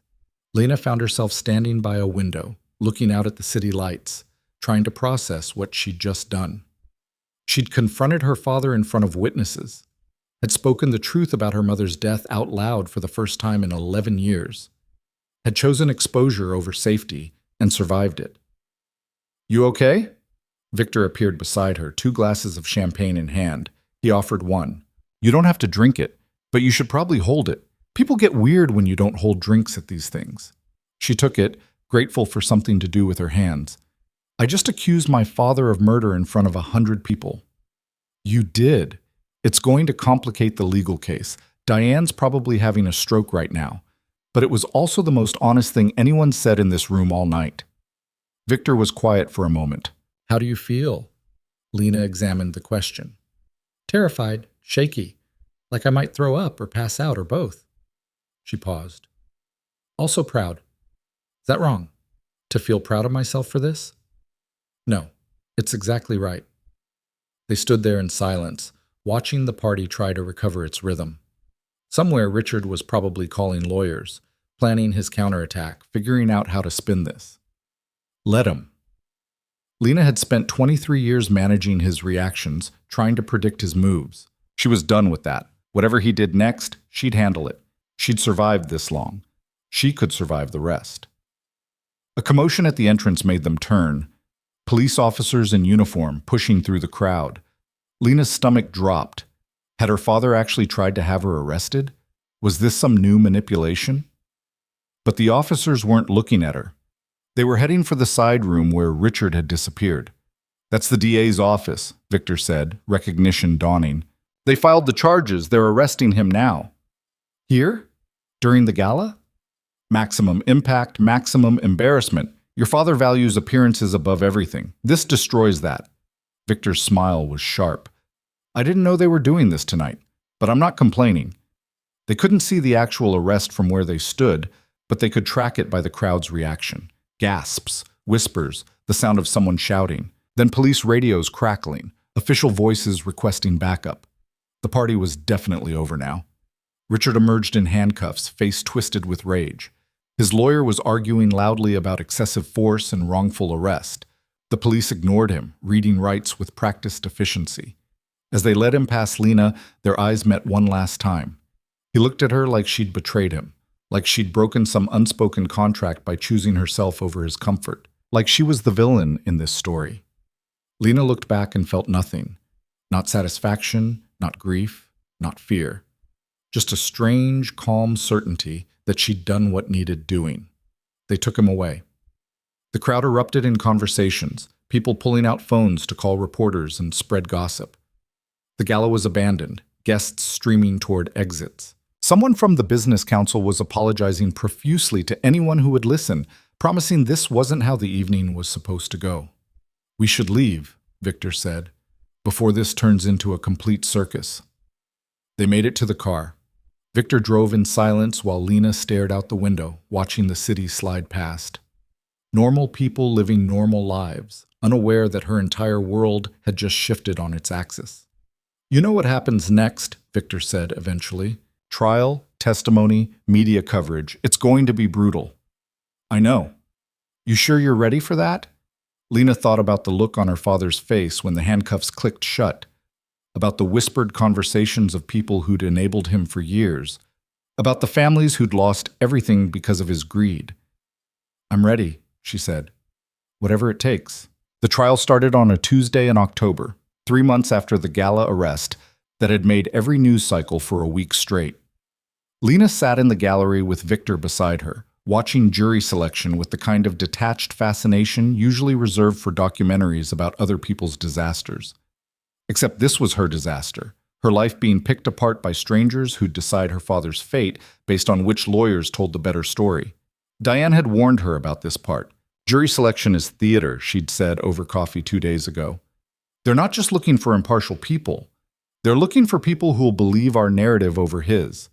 Watch what questions they ask. That'll tell you what they're actually worried about. Richard's defense team was led by Catherine Price, a lawyer with a reputation for taking impossible cases and winning them through sheer force of personality. She was 60, sharp as broken glass, and had already given 3 interviews painting Lena as a troubled young woman manipulated by a known criminal. Sitting across the aisle now, Price looked like someone's beloved grandmother, soft gray hair, kind eyes, reading glasses on a chain, completely unthreatening until she opened her mouth and eviscerated you. The prosecution had Marcus Reed, which was something. Marcus didn't do warm and fuzzy. He did relentless, factual, impossible to shake. Watching him question potential jurors was like watching a surgeon work. Precise cuts, no wasted movement, building toward a conclusion that seemed inevitable once he laid it out. Juror 17, Price was saying, addressing a middle-aged woman in a floral dress. You stated on your questionnaire that you have daughters. Do you think that might influence your ability to remain impartial in a case involving a father-daughter relationship? The woman shifted uncomfortably. I'd like to think I can be fair. Of course. But as a mother, don't you think you might be more sympathetic to claims of abuse? More willing to believe a daughter's accusations, even without substantial proof? Marcus stood. Objection. Counsel is assuming facts not in evidence. We have substantial proof. Sustained. Judge Reeves was maybe 55, had a reputation for running a tight courtroom and tolerating exactly zero nonsense. Ms. Price, rephrase? Price smiled, unbothered. Let me ask it differently. How would you feel if your daughter accused you of abuse?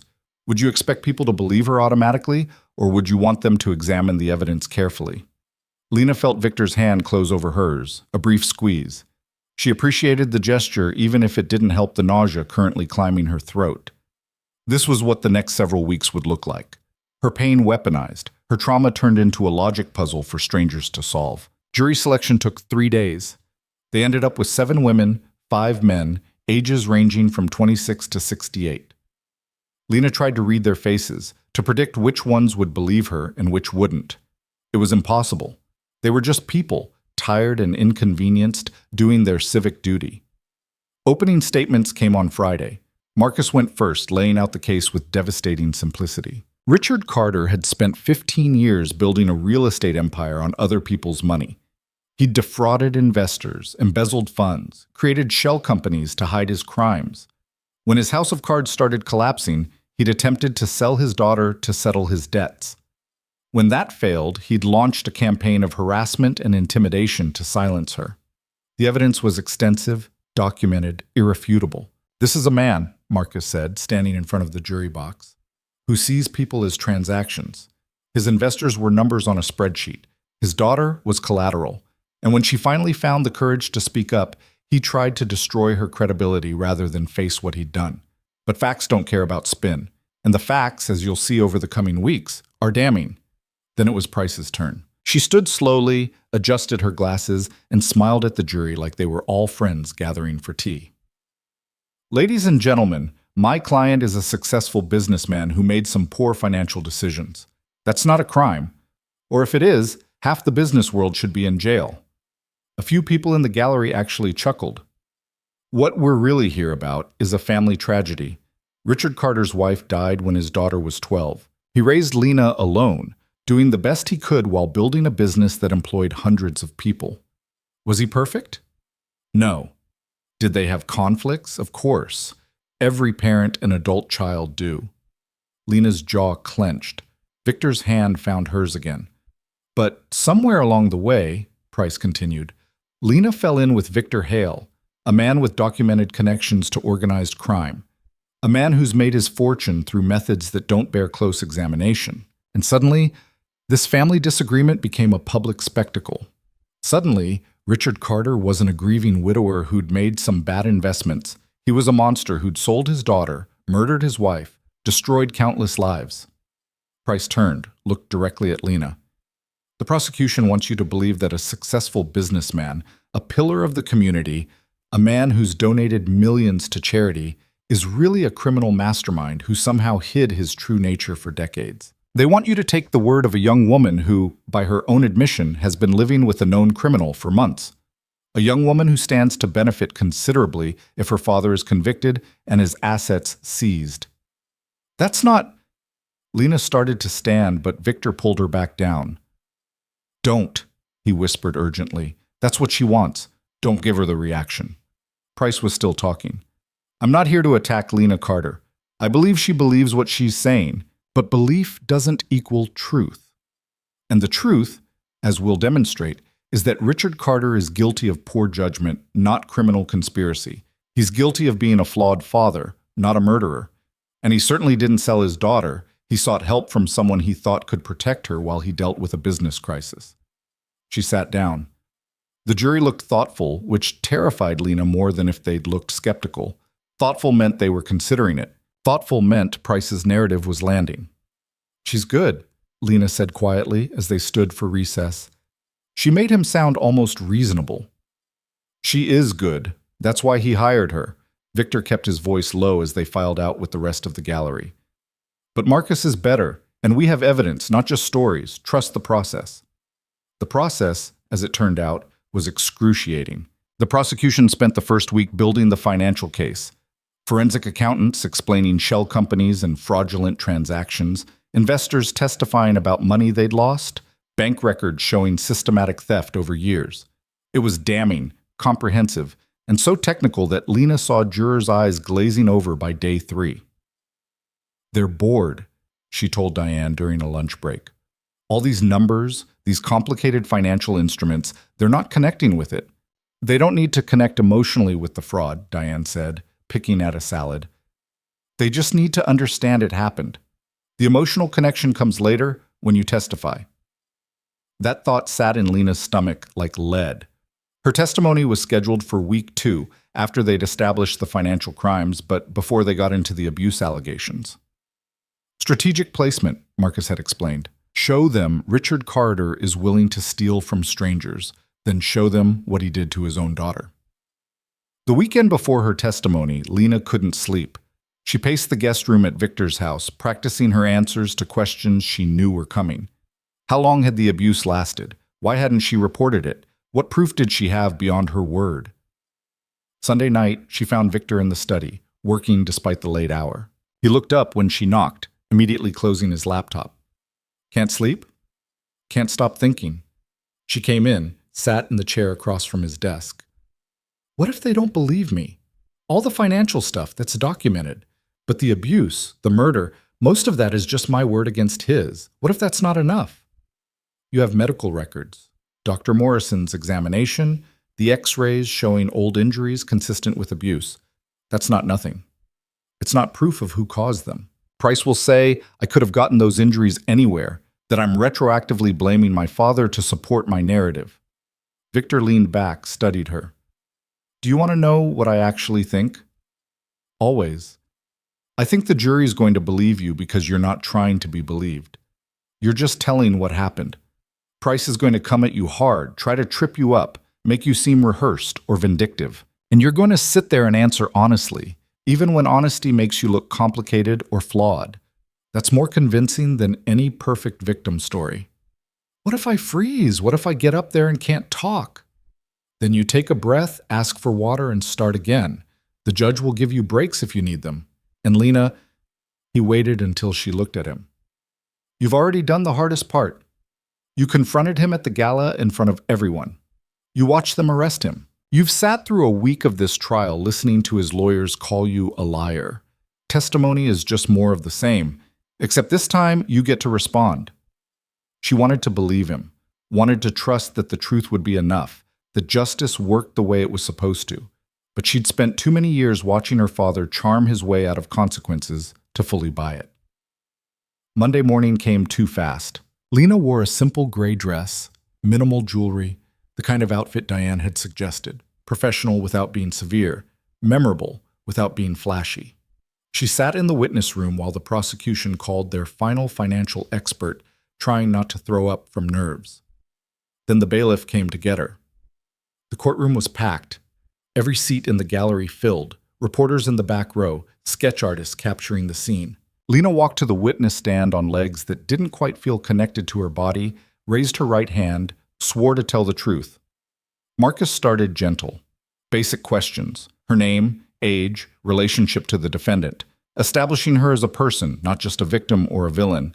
Then slowly, carefully, he guided her through the timeline: her mother's death, the escalating control and violence, the isolation, the monitoring, the forced gratitude emails. Can you describe what happened on the night of June 15th? Marcus asked. The night your father brought you to Victor Hale's residence? Lena took a breath. He told me to get dressed, that we had somewhere to be. He was nervous, which was unusual. He drove to Mr. Hale's house, and on the way, he told me that Victor Hale wasn't someone you disrespected, that I needed to do exactly what he said and not embarrass him. Did he explain why you were going there? Not until we arrived. Then he said, her voice caught. She took a sip of water. He said he'd kept us alive, that I needed to remember what he'd taught me about gratitude. What did you understand that to mean? I understood that he was giving me to Mr. Hale, that whatever debt he owed, I was the payment. Richard's lawyer objected. Speculation. The witness is characterizing her father's intent without evidence. I'll rephrase, Marcus said smoothly. What happened when you arrived at the residence? Lena walked them through it. The meeting with Victor, the revelation about the debt, her father's willingness to leave her there. She kept her voice steady, factual, the way they'd practiced. Don't embellish, don't interpret. Just state what happened and let the jury draw conclusions. The morning session ended with Lena describing Dr. Morrison's examination, the catalog of injuries he'd documented. Marcus entered the medical report into evidence, had Lena confirm each finding: 2 fractured ribs, improperly healed shoulder, multiple contusions. The x-rays showed everything in stark detail. During lunch recess, Diane gave her a quick assessment. You're doing great. Price is going to try to rattle you this afternoon, but just keep doing what you're doing. Answer the question asked, don't volunteer extra information, and if you need a moment, take it. The afternoon session started with Price approaching the witness stand like they were old friends about to have a difficult conversation. Ms. Carter, I'm sorry you've had to relive these painful memories. I know this must be incredibly difficult. Her tone was warm, sympathetic. Lena immediately distrusted it. I just have a few questions to help clarify some things for the jury. Is that all right? Yes. You testified that your father was controlling, that he monitored your phone and email. But you're an adult. You could have simply left, couldn't you? I had no money, no job, nowhere to go. But you had friends? People who might have helped you. He isolated me from friends, made it difficult to maintain relationships. Difficult, but not impossible. Price pulled out a document. I have here Facebook messages between you and a former classmate, Sarah Mitchell, dated from last year. You're making plans to get coffee, discussing a movie you both liked. That doesn't sound like someone completely isolated. Lena's stomach tightened. I saw Sarah once or twice a year. My father would allow supervised outings occasionally to maintain appearances. Supervised by whom? No one physically, but he'd check my phone after, read through our conversations, question me about what we'd discussed. So you're saying he'd let you go out, give you freedom to talk to friends, but then check up on you later? Yes. That sounds like a concerned parent keeping tabs on an adult daughter, doesn't it? Not a prison warden. Marcus objected. Argumentative. Sustained. Ms. Price, ask questions, don't editorialize. Price smiled, unruffled. Let's talk about the night you went to Mr. Hale's residence. You testified your father told you to be grateful, that you interpreted this as being given to Mr. Hale. But your father never actually said those words, did he? I'm giving you to him. No, but the context, please just answer yes or no. Did your father explicitly state that he was selling you or giving you to Victor Hale? No, but Yes or no, Ms. Carter? No. Thank you. So really you inferred his intent based on your interpretation of the situation. Is that fair to say? Lena felt the trap closing but couldn't see how to avoid it. I interpreted based on his behavior and the contract he brought. Ah, yes, this alleged contract. Did you read it? No, Mr. Hale described it to me. So you don't actually know what it said. You're taking the word of a man you just met, a man with a criminal record, over your own father. Mr. Hale had no reason to lie to me. Didn't he? Miss Carter, isn't it true that you've been living in Mr. Hale's home for the past 4 months, rent-free, all expenses paid? I'm a guest while the case proceeds. A guest who stands to inherit her father's estate if he's convicted and his assets seized, an estate worth approximately $40 million. The number hit the courtroom like a bomb. Lena heard gasps, whispers. She'd known about the money. Diane had explained how asset forfeiture worked, but hearing Price weaponize it made her feel sick. I'm not doing this for money, Lena said, trying to keep her voice steady. No? Then why are you doing it? Revenge, perhaps? Anger at your father for not being the parent you wanted? I'm doing it because he tried to sell me, and because he's been stealing from people for years, and because... She stopped, realizing she was getting emotional, exactly what Price wanted. Because, Price prompted, fake sympathy dripping. Because someone needs to stop him. Or because Victor Hale convinced you that destroying your father was the right thing to do, that by testifying against him you'd be helping people, when really you're helping Mr. Hale settle a personal vendetta. Objection! Marcus was on his feet. There's no evidence supporting this characterization. Goes to witness credibility, Your Honor. The jury has a right to know what influences may be affecting her testimony. Judge Reeves considered. I'll allow it, but tread carefully, Ms. Price. Price turned back to Lena. How would you characterize your relationship with Victor Hale? He helped me when no one else would. Are you romantically involved with him? No. Are you financially dependent on him? Currently, yes. So you live in his house, eat his food, rely on his protection, and you're testifying in a case where he has a vested interest in your father's conviction. Does that feel like an unbiased position to you? Lena's hands were shaking. She pressed them flat against her lap. I'm not biased. I'm telling the truth about what happened. Your truth, perhaps. Filtered through months of living with a man who's made his fortune through extortion and violence, who has every reason to want your father destroyed. Price paused. Let that sink in. Ms. Carter, did Mr. Hale help you prepare your testimony? We discussed what questions might be asked, so he coached you on what to say. No, he helped me prepare for the process, but the testimony is mine. Did he tell you what to wear today? His lawyer suggested, did he tell you to cry or not to cry, to appear strong or vulnerable? Did he script this performance? This isn't a performance. Lena's voice rose despite her best efforts. This is my life. These are things that actually happened to me. I'm sorry if it doesn't fit your narrative of the confused daughter manipulated by the criminal, but it's true. Price smiled, satisfied. She'd gotten the emotional reaction she wanted. No further questions. Lena left the witness stand feeling like she'd been filleted. Marcus did redirect, tried to clean up the damage, but she could see the jury's faces. Some looked sympathetic, others skeptical, all of them uncertain, which was exactly what Price needed. In the hallway during recess, Lena nearly collapsed. Victor caught her, guided her to a bench. I screwed up, she said, voice shaking. I let her make me angry. I gave her what she wanted. You were honest, Victor corrected, and human. That's not screwing up. She made it sound like you've been controlling me, coaching me, using me to get revenge on my father. I know. She's good at her job. Victor's expression was grim. But the medical evidence stands. The financial crimes are documented. Your credibility matters, but it's not the whole case. Diane appeared, looking concerned. We need to talk about Dr. Morrison's testimony tomorrow.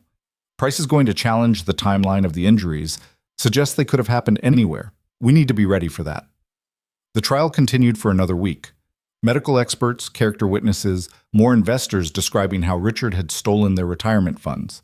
Price cross-examined everyone with surgical precision, planting doubt, creating alternative explanations, making the clear seem muddy. Then came the day Lena had been dreading, testimony about her mother's death. The prosecution called the responding paramedics, now retired, who described finding Eleanor Carter's body. The bathroom was wet.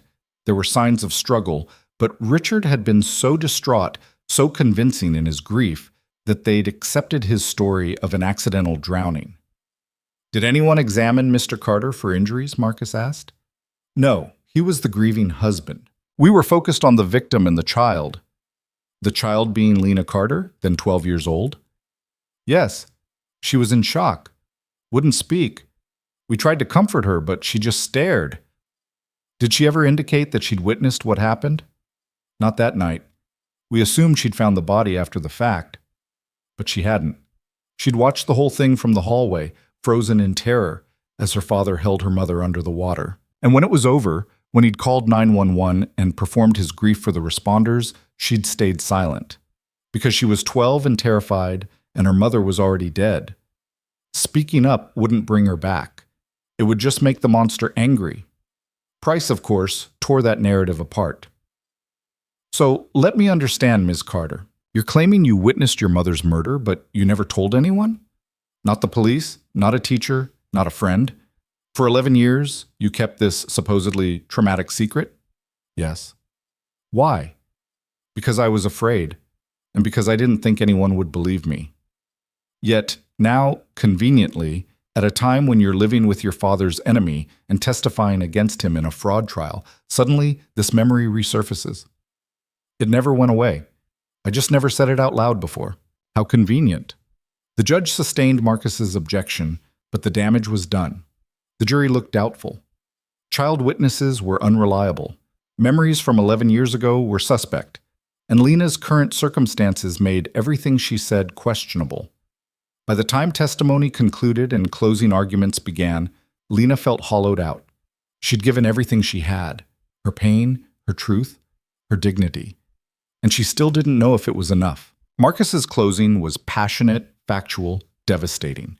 He walked the jury through every piece of evidence, every testimony, building an inescapable picture of Richard Carter as a man who'd spent decades hurting people for profit. Price's closing painted Lena as a troubled young woman who'd fallen under the influence of a criminal, who'd confused a difficult father with a monster, who stood to gain millions if the jury convicted. She was gentle about it, sympathetic even, but the message was clear. Don't trust the daughter who has everything to gain and nothing to lose. The jury got the case on a Friday afternoon. They deliberated through the weekend.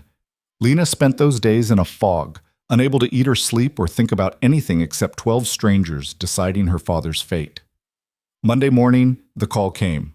Verdict reached, everyone back to court. Lena sat in the gallery, Victor on one side and Diane on the other, as the jury filed in. She tried to read their faces to predict the outcome. Impossible. They looked tired, serious, like people who'd spent 3 days arguing about someone else's tragedy. "Has the jury reached a verdict?" Judge Reeves asked. The foreman stood. "We have, Your Honor." "On the charge of fraud in the first degree, how do you find?" "Guilty." Lena's breath caught. Around her, the courtroom erupted in whispers. "On the charge of embezzlement?" "Guilty." "On the charge of attempted human trafficking?" A pause. Lena's heart stopped. "Guilty." "On the charge of second-degree murder in the death of Eleanor Carter?" Another pause, longer this time. "Not guilty." The words hit like a slap. Not guilty. They hadn't believed her about her mother.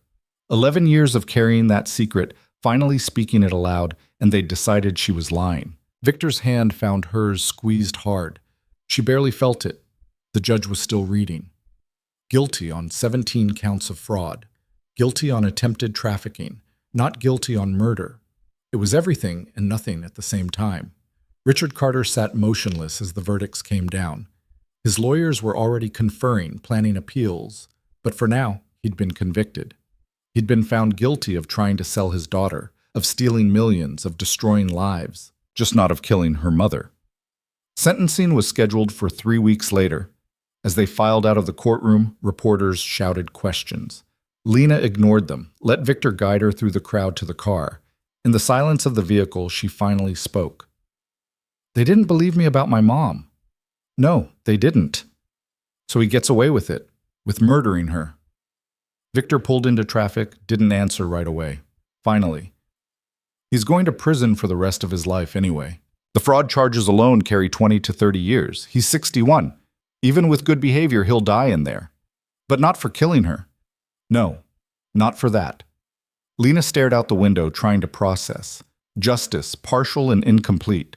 Her father would pay for some of his crimes, but not all of them. She'd been believed about the abuse, the trafficking, the theft, just not about the thing that mattered most. I don't know if I can live with that, she said quietly. Victor was silent for a long moment. Then, you'll learn to, not because it's fair or because it's enough, but because the alternative is letting him keep controlling your life from a prison cell. You testified. You told the truth. Some people believed you. That has to be enough, because it's all you're going to get. Lena closed her eyes, felt tears sliding down her face. She'd spent 4 months preparing for this moment, imagining total vindication or total defeat. She hadn't prepared for this middle ground, this partial victory that felt like loss. But Victor was right. It was all she was going to get, and somehow she'd have to find a way to live with it. Sentencing day came 3 weeks later on a gray morning that matched Lena's mood. She'd barely slept, had spent the night before staring at the ceiling and trying to figure out what justice was supposed to feel like. The guilty verdicts should have brought relief, closure, something. Instead, she just felt tired. You don't have to go, Victor said over breakfast. Mrs. Chen had made her favorite, blueberry pancakes, but Lena could barely taste them. You can wait here. Let Diane call with the results. No, I need to see it. Lena pushed food around her plate. I need to watch him hear the sentence. Does that make me vindictive? Makes you human. Victor's phone buzzed. He glanced at it, frowned. Marcus says there's a crowd outside the courthouse. Protesters, supporters, media. It's going to be a circus. When hasn't it been a circus? Lena set down her fork, gave up the pretense of eating. I just want this to be over. Is that terrible? People are saying this is some big moment of justice, this victory for abuse survivors everywhere, and I just want to stop thinking about it. That's not terrible. That's exhausted. Victor stood, started clearing dishes. After today, you can start thinking about what comes next instead of what came before. That's something. The courthouse steps were packed. Signs reading, "Believe survivors," and "Carter is guilty," mixed with counter-protesters holding "Innocent until proven guilty" and "Family values matter." News vans lined the street, reporters doing stand-ups with the building as backdrop. Lena saw her own face on someone's poster, a photo from the trial, and felt her stomach turn. Don't look at them, Diane advised as their car pulled up. Head down, straight through, don't engage. They want a reaction. Don't give them one. Security had cleared a path, but it didn't stop the shouting. Questions about how she felt, about the verdict, about whether she'd reconciled with her father. Someone screamed that she was a liar destroying a good man's legacy. Someone else called her a hero. Both felt equally wrong. Inside was quieter, but no less tense. The gallery was full again, familiar faces from the trial mixed with new ones. Lena spotted some of her father's investors, the ones who'd testified about losing everything. They nodded at her, small gestures of solidarity. It helped, marginally. Richard Carter was brought in looking diminished. He'd lost more weight, his suit hanging loose. Prison food and stress, probably. For a second, Lena felt something that might have been pity. Then she remembered everything he'd done, and the feeling died. Their eyes met across the courtroom. He tried to smile, sad and hopeful, like they were still father and daughter, and this was all some terrible misunderstanding that could be fixed. Lena looked away. Judge Reeves entered, everyone stood, the ritual played out. When they sat again, the judge spent a moment reviewing papers before speaking. Mr. Carter, you've been found guilty of 17 counts of fraud, 3 counts of embezzlement, and 1 count of attempted human trafficking. Before I impose sentence, is there anything you'd like to say? Richard stood. His lawyer started to object, but Richard waved him off. Your Honor, I'd like to address the court, and my daughter. Lena's hands clenched. Victor shifted slightly in his seat beside her, protective without being obvious. I'm not going to stand here and claim I'm innocent, Richard began, voice shaking. I made terrible financial decisions. I trusted the wrong people, took risks I shouldn't have, And when it all fell apart, I panicked. I hurt people who trusted me, and I'll regret that for the rest of my life. He turned toward Lena. But sweetheart, I never meant to hurt you. I was trying to protect you. When I brought you to Mr. Hale, I genuinely believed he could keep you safe while I sorted out the mess I'd made. I never intended for it to seem like I was selling you. That's not what happened. Lena felt Victor's hand cover hers. She didn't pull away. I know you think I'm a monster, Richard continued, tears forming, but I'm just a man who made mistakes, a man who loved his wife, who's tried to love his daughter the best way he knew how. Maybe that wasn't good enough. Maybe I failed you, but I never stopped caring. He sat down. The performance was good. Lena had to give him that. Several people in the gallery looked moved. Even Judge Reeves seemed to soften slightly. Then the judge looked at Lena. Ms. Carter, you have the right to make a victim impact statement if you choose. Do you wish to address the court? Lena hadn't planned to speak. She'd told Diane she just wanted it over with, that she'd said everything she needed to say during testimony. But hearing her father twist the narrative one more time, watching him play the remorseful victim, something snapped into place. Yes, Your Honor. I'd like to speak. Victor squeezed her hand once, then released it. Lena stood, walked to the podium, tried to remember how to breathe. My father just told you he never meant to hurt me, she began, surprised her voice was steady. That's a lie. Everything he's done for the past 23 years has been calculated to hurt me just enough to maintain control without leaving obvious scars. He knew exactly what he was doing. Richard's lawyers started to object, but Judge Reeves held up a hand. This is her statement. Let her speak. Lena continued. He said he brought me to Victor Hale to keep me safe. But safe from what? From his own creditors? From the consequences of his crimes? He wasn't protecting me. He was using me as collateral, the same way he used other people's retirement funds to cover his gambling debts. She looked at her father. He was staring at the table now, not meeting her eyes. When I was 12, I watched him drown my mother. The jury didn't believe me about that, and I understand why. It's my word against his, and I waited too long to say anything, but it's true. I saw it happen. I lived with that knowledge for 11 years, too scared to speak, too afraid of becoming the next person he hurt. Lena, please. Richard's voice broke. You don't get to interrupt me anymore. You don't get to tell me what I can or can't say. Her voice rose slightly. For my entire life, you've controlled the narrative. You decided what version of our family the world got to see. The grieving widower, the devoted father, the successful businessman. All of it was a lie. And I'm done letting you lie. The courtroom was silent. Even the sketch artists had stopped drawing. I know some people think I'm doing this for money, or revenge, or because I'm being manipulated by someone with an agenda. Maybe there's truth in some of that. I'm not perfect. I've made choices I'm not proud of. But the core truth is simple. You tried to sell me to pay your debts, and when that failed, you tried to destroy me instead. That's not love. That's not protection. That's ownership. Lena took a breath, steadied herself. Your Honor, I'm not here to beg for a harsh sentence or plead for mercy. I'm just here to say that Richard Carter had every opportunity to be a better person and chose not to. He hurt me. He hurt my mother. He hurt hundreds of investors who trusted him. And given the chance, he'd do it all again because he fundamentally believes the rules don't apply to him. Whatever sentence you impose, I hope it reflects that reality. She sat down. Her hands were shaking, but she felt lighter somehow. Like speaking those words had released something she'd been carrying too long. Judge Reeves took his time reviewing the sentencing guidelines. The courtroom waited in tense silence. Finally, he spoke. Mr. Carter, I've presided over a lot of cases in my career. I've seen people make mistakes, show genuine remorse, demonstrate rehabilitation. I've also seen sociopaths who view other people as objects to be used and discarded. You fall into the latter category. Richard's face went pale. Your crimes weren't mistakes. They were calculated acts of theft spanning more than a decade. You stole from people who trusted you, destroyed their financial security, and showed no remorse until you were caught. And when confronted with the consequences, you attempted to use your daughter, your own child, as a bargaining chip. The judge's voice hardened. The evidence presented during trial paints a picture of systematic abuse, control, and manipulation. While the jury didn't convict you of murder, I've read the testimony about your wife's death. I've seen the medical evidence of injuries your daughter sustained over years. Whether or not I personally believe that testimony doesn't matter. What matters is the pattern it establishes. You are a danger to everyone around you. He paused. Let that sink in. On the fraud charges alone, the sentencing guidelines suggest 15 to 20 years.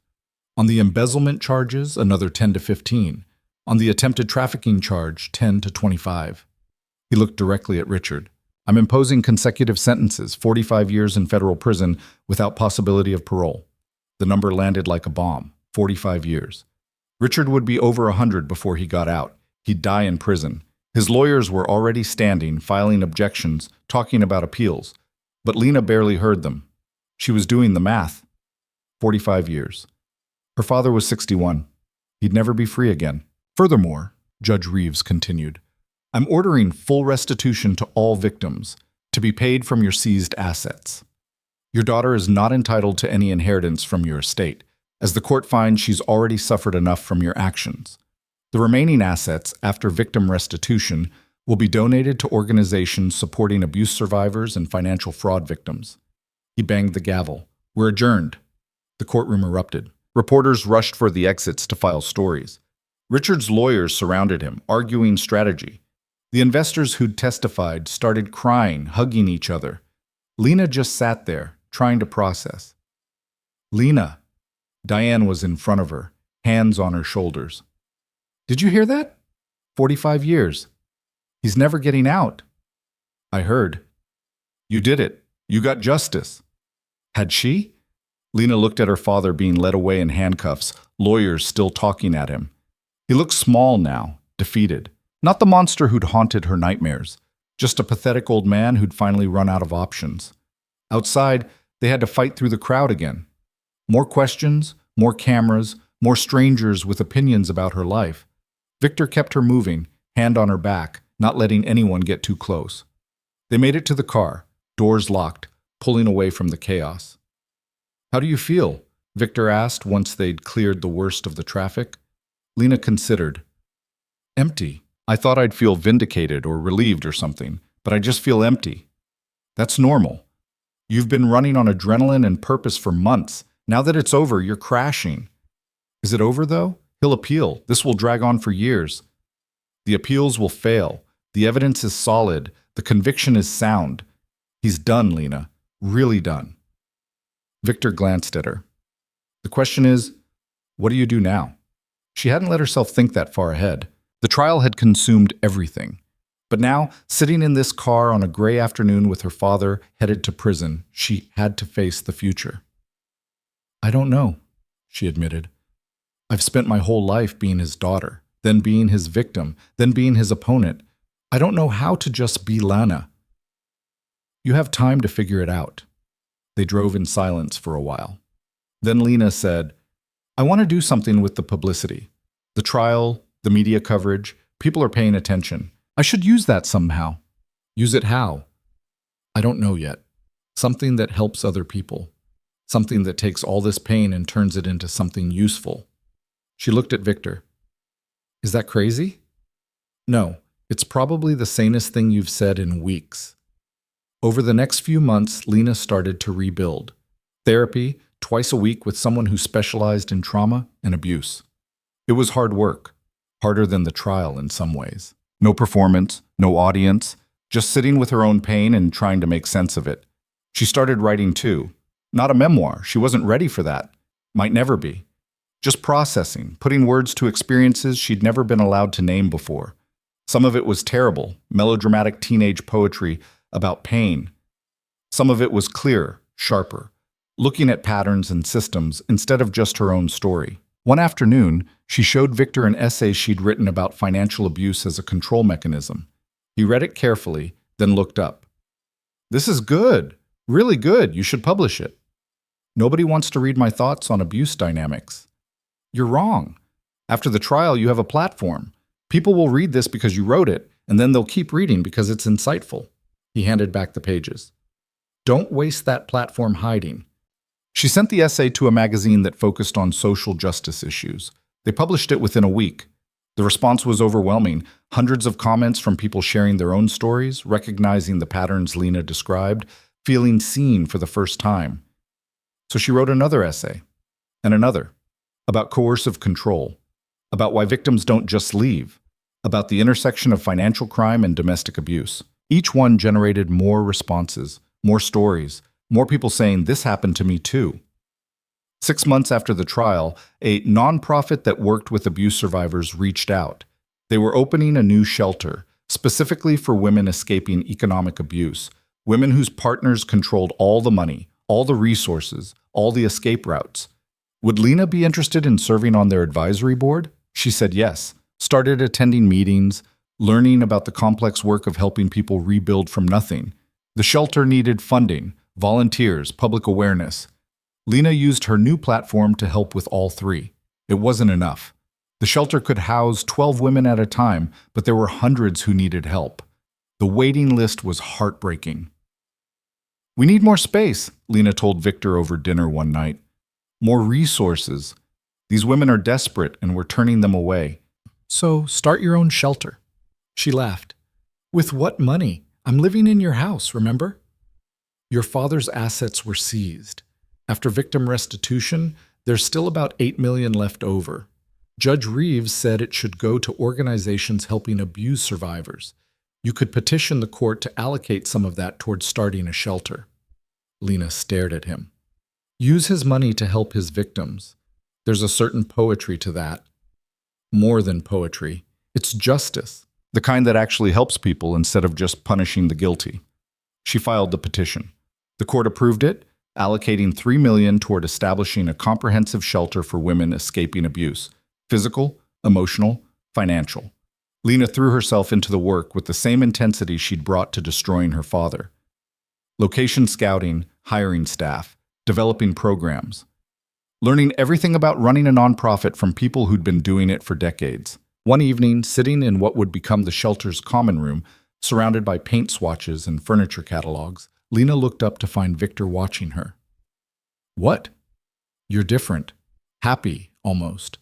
I don't think I've seen you happy before." She considered. "I'm not happy. Not exactly. But I'm useful. That's close enough. It's better than close enough. It's the point." He sat down across from her. "I've been thinking about something. About us." Lena's pulse kicked up. "Us?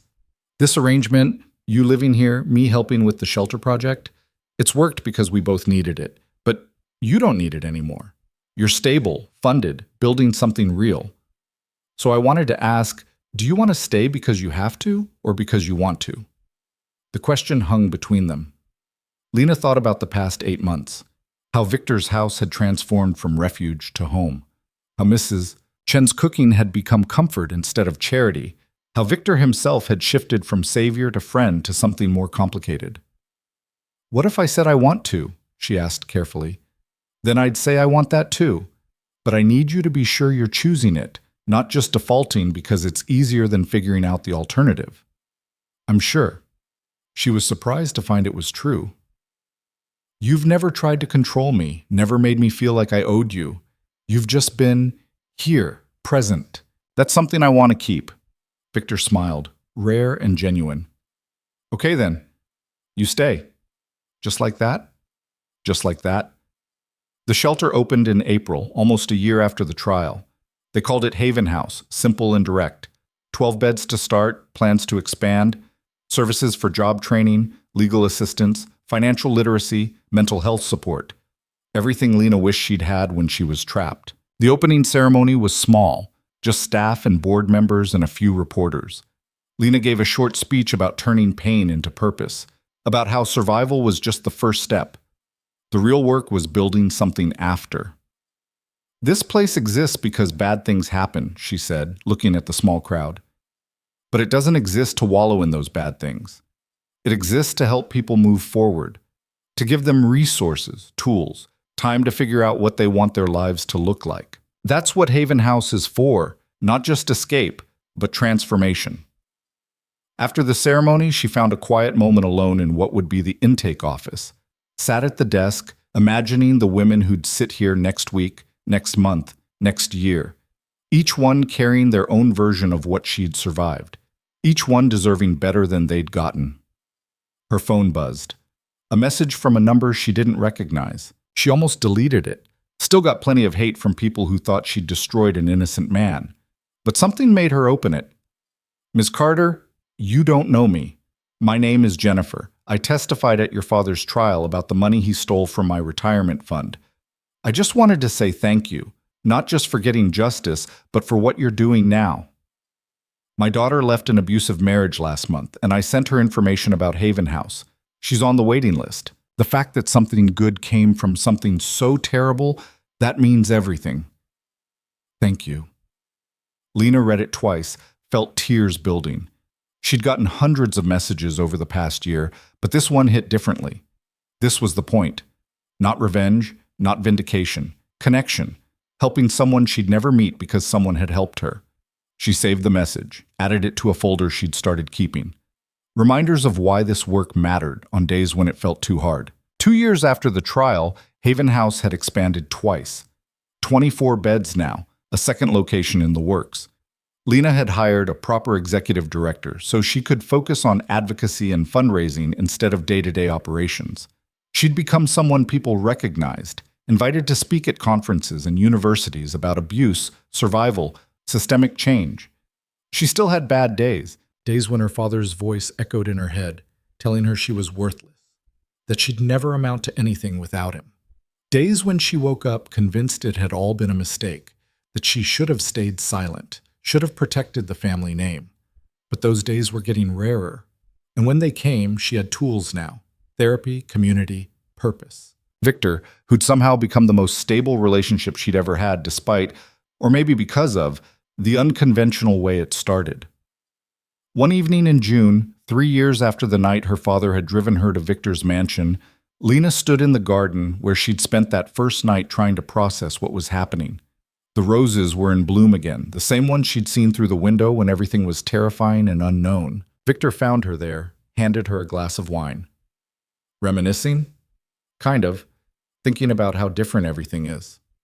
She sipped the wine, let herself enjoy the moment. "You know what I realized today? I'm 31 next month. For most of my life, I couldn't imagine living this long.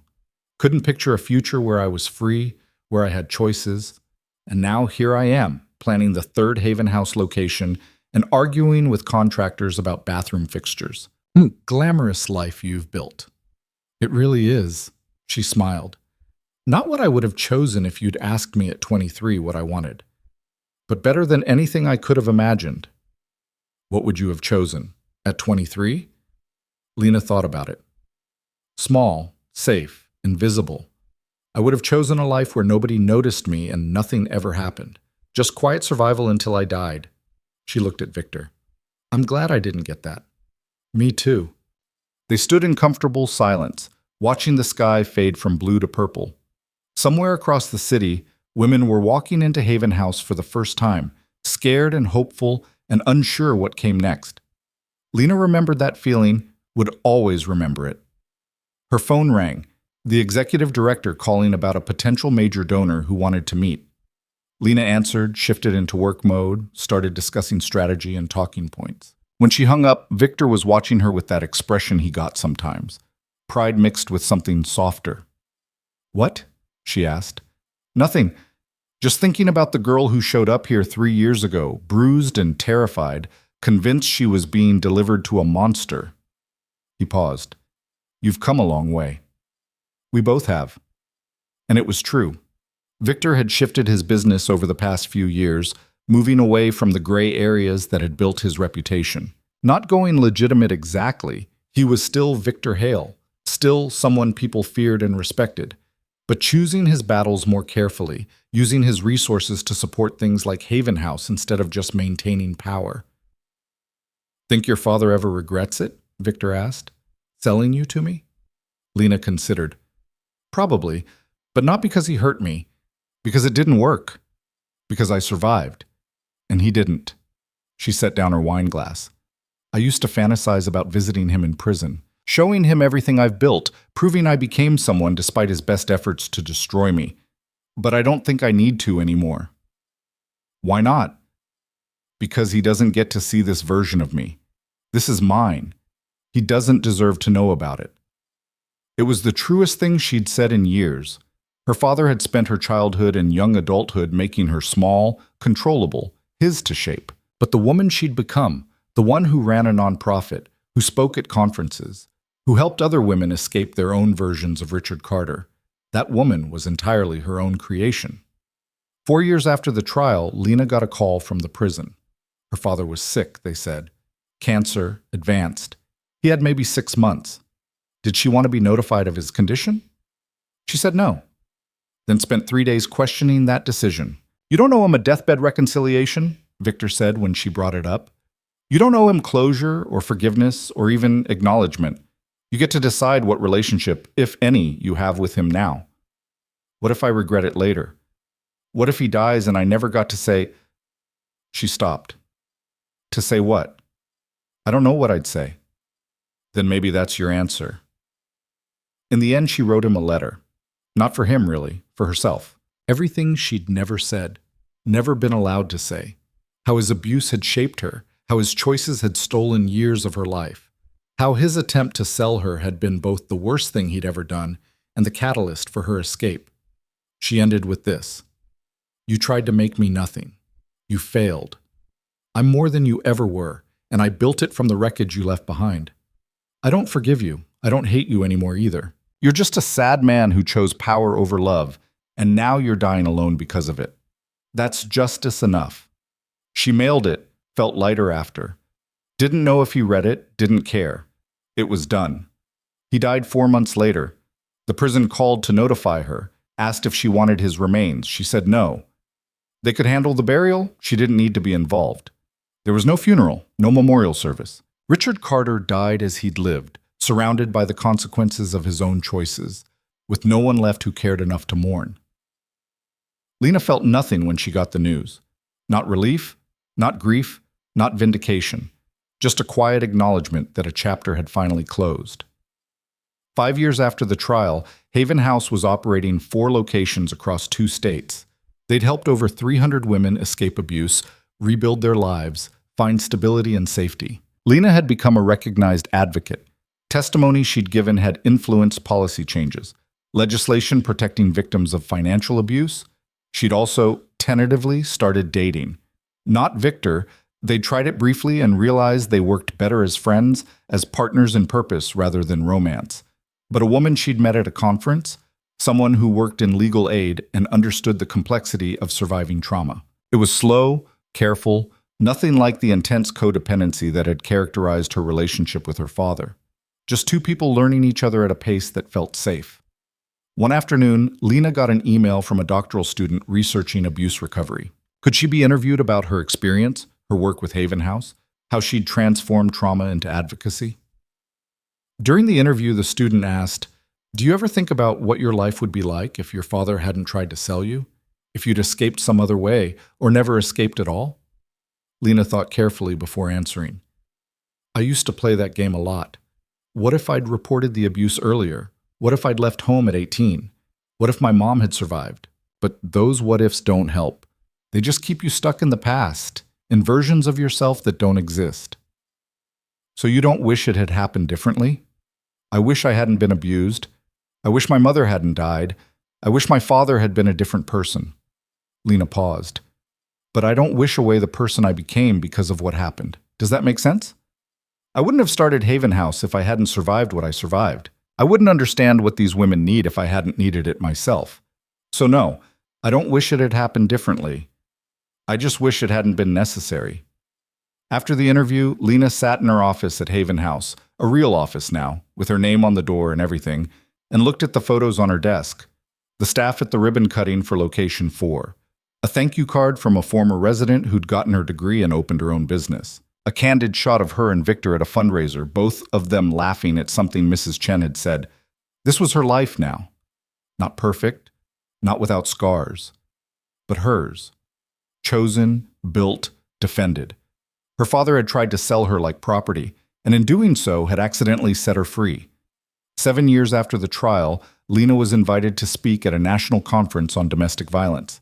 Standing in front of hundreds of advocates, survivors, and professionals, she told her story. Not all of it. Some things stayed private, but enough. The abuse, the escape, the trial, the transformation from victim to survivor to advocate. I don't stand here as someone who's healed from trauma, she said, looking out at the audience. I stand here as someone who's learned to live with it, to build around it, to use it as fuel for something bigger than my own pain. That's what I want you to take away from this. Survival is not the end goal. It's the starting line. The applause when she finished was overwhelming, but what stayed with her was the line of people afterward, waiting to talk to her. Each one with their own story, their own version of what she'd survived. Each one looking for hope that it got better, that they could rebuild, that the damage wasn't permanent. She talked to all of them, gave them her card, connected them with resources, listened to their pain without flinching. Because this was the work, not just running shelters or changing laws, but showing up for people in their darkest moments and saying, "You can survive this. I know because I did." That night, back in her apartment, she'd finally moved out of Victor's house 2 years ago, needed her own space even though they still worked together constantly. Lena looked at herself in the mirror, really looked, not just checking her appearance before heading out. She saw someone who'd survived, someone who'd chosen to transform that survival into purpose, someone who was still figuring it out, still had bad days and doubts and moments of wondering if she was doing enough, but also someone who was free, who made her own choices, controlled her own narrative, built her own future. Her father had tried to make her nothing, and instead had accidentally taught her exactly who she didn't want to be. She thought about sending him a final thank you for that, then remembered he was dead. The thought made her smile, dark and sharp. 10 years after the trial, Haven House had grown beyond anything Lena could have imagined that first desperate night. 8 locations, hundreds of women helped, a national reputation for effective trauma-informed care. They'd influenced legislation in 5 states, changed how courts handled financial abuse cases, created a model other organizations were copying. Lena had written a book, not a memoir exactly, more a guide for survivors on navigating the aftermath of abuse. It had done surprisingly well, generated speaking invitations around the country. She was considering starting a podcast, though the idea of that much public vulnerability still scared her. On the anniversary of the verdict, she'd started marking it, not as trauma but as transformation. Lena visited her mother's grave. The flowers her father had left a decade ago were long gone. Lena brought new ones, white roses, and sat on the grass beside the headstone. "I did it, Mom," she said quietly. "I got out. I built something good. I think you'd be proud, or at least I hope you would be." She paused, feeling the familiar ache of loss. "I'm sorry I didn't save you. I'm sorry I was too young, too scared, but I saved other people. That has to count for something." The stone didn't answer, but Lena felt a sense of peace settling over her anyway. Her mother's death had haunted her for 20 years. The jury hadn't believed her testimony about the murder, and that still stung. But it didn't define her anymore. Nothing her father had done defined her anymore.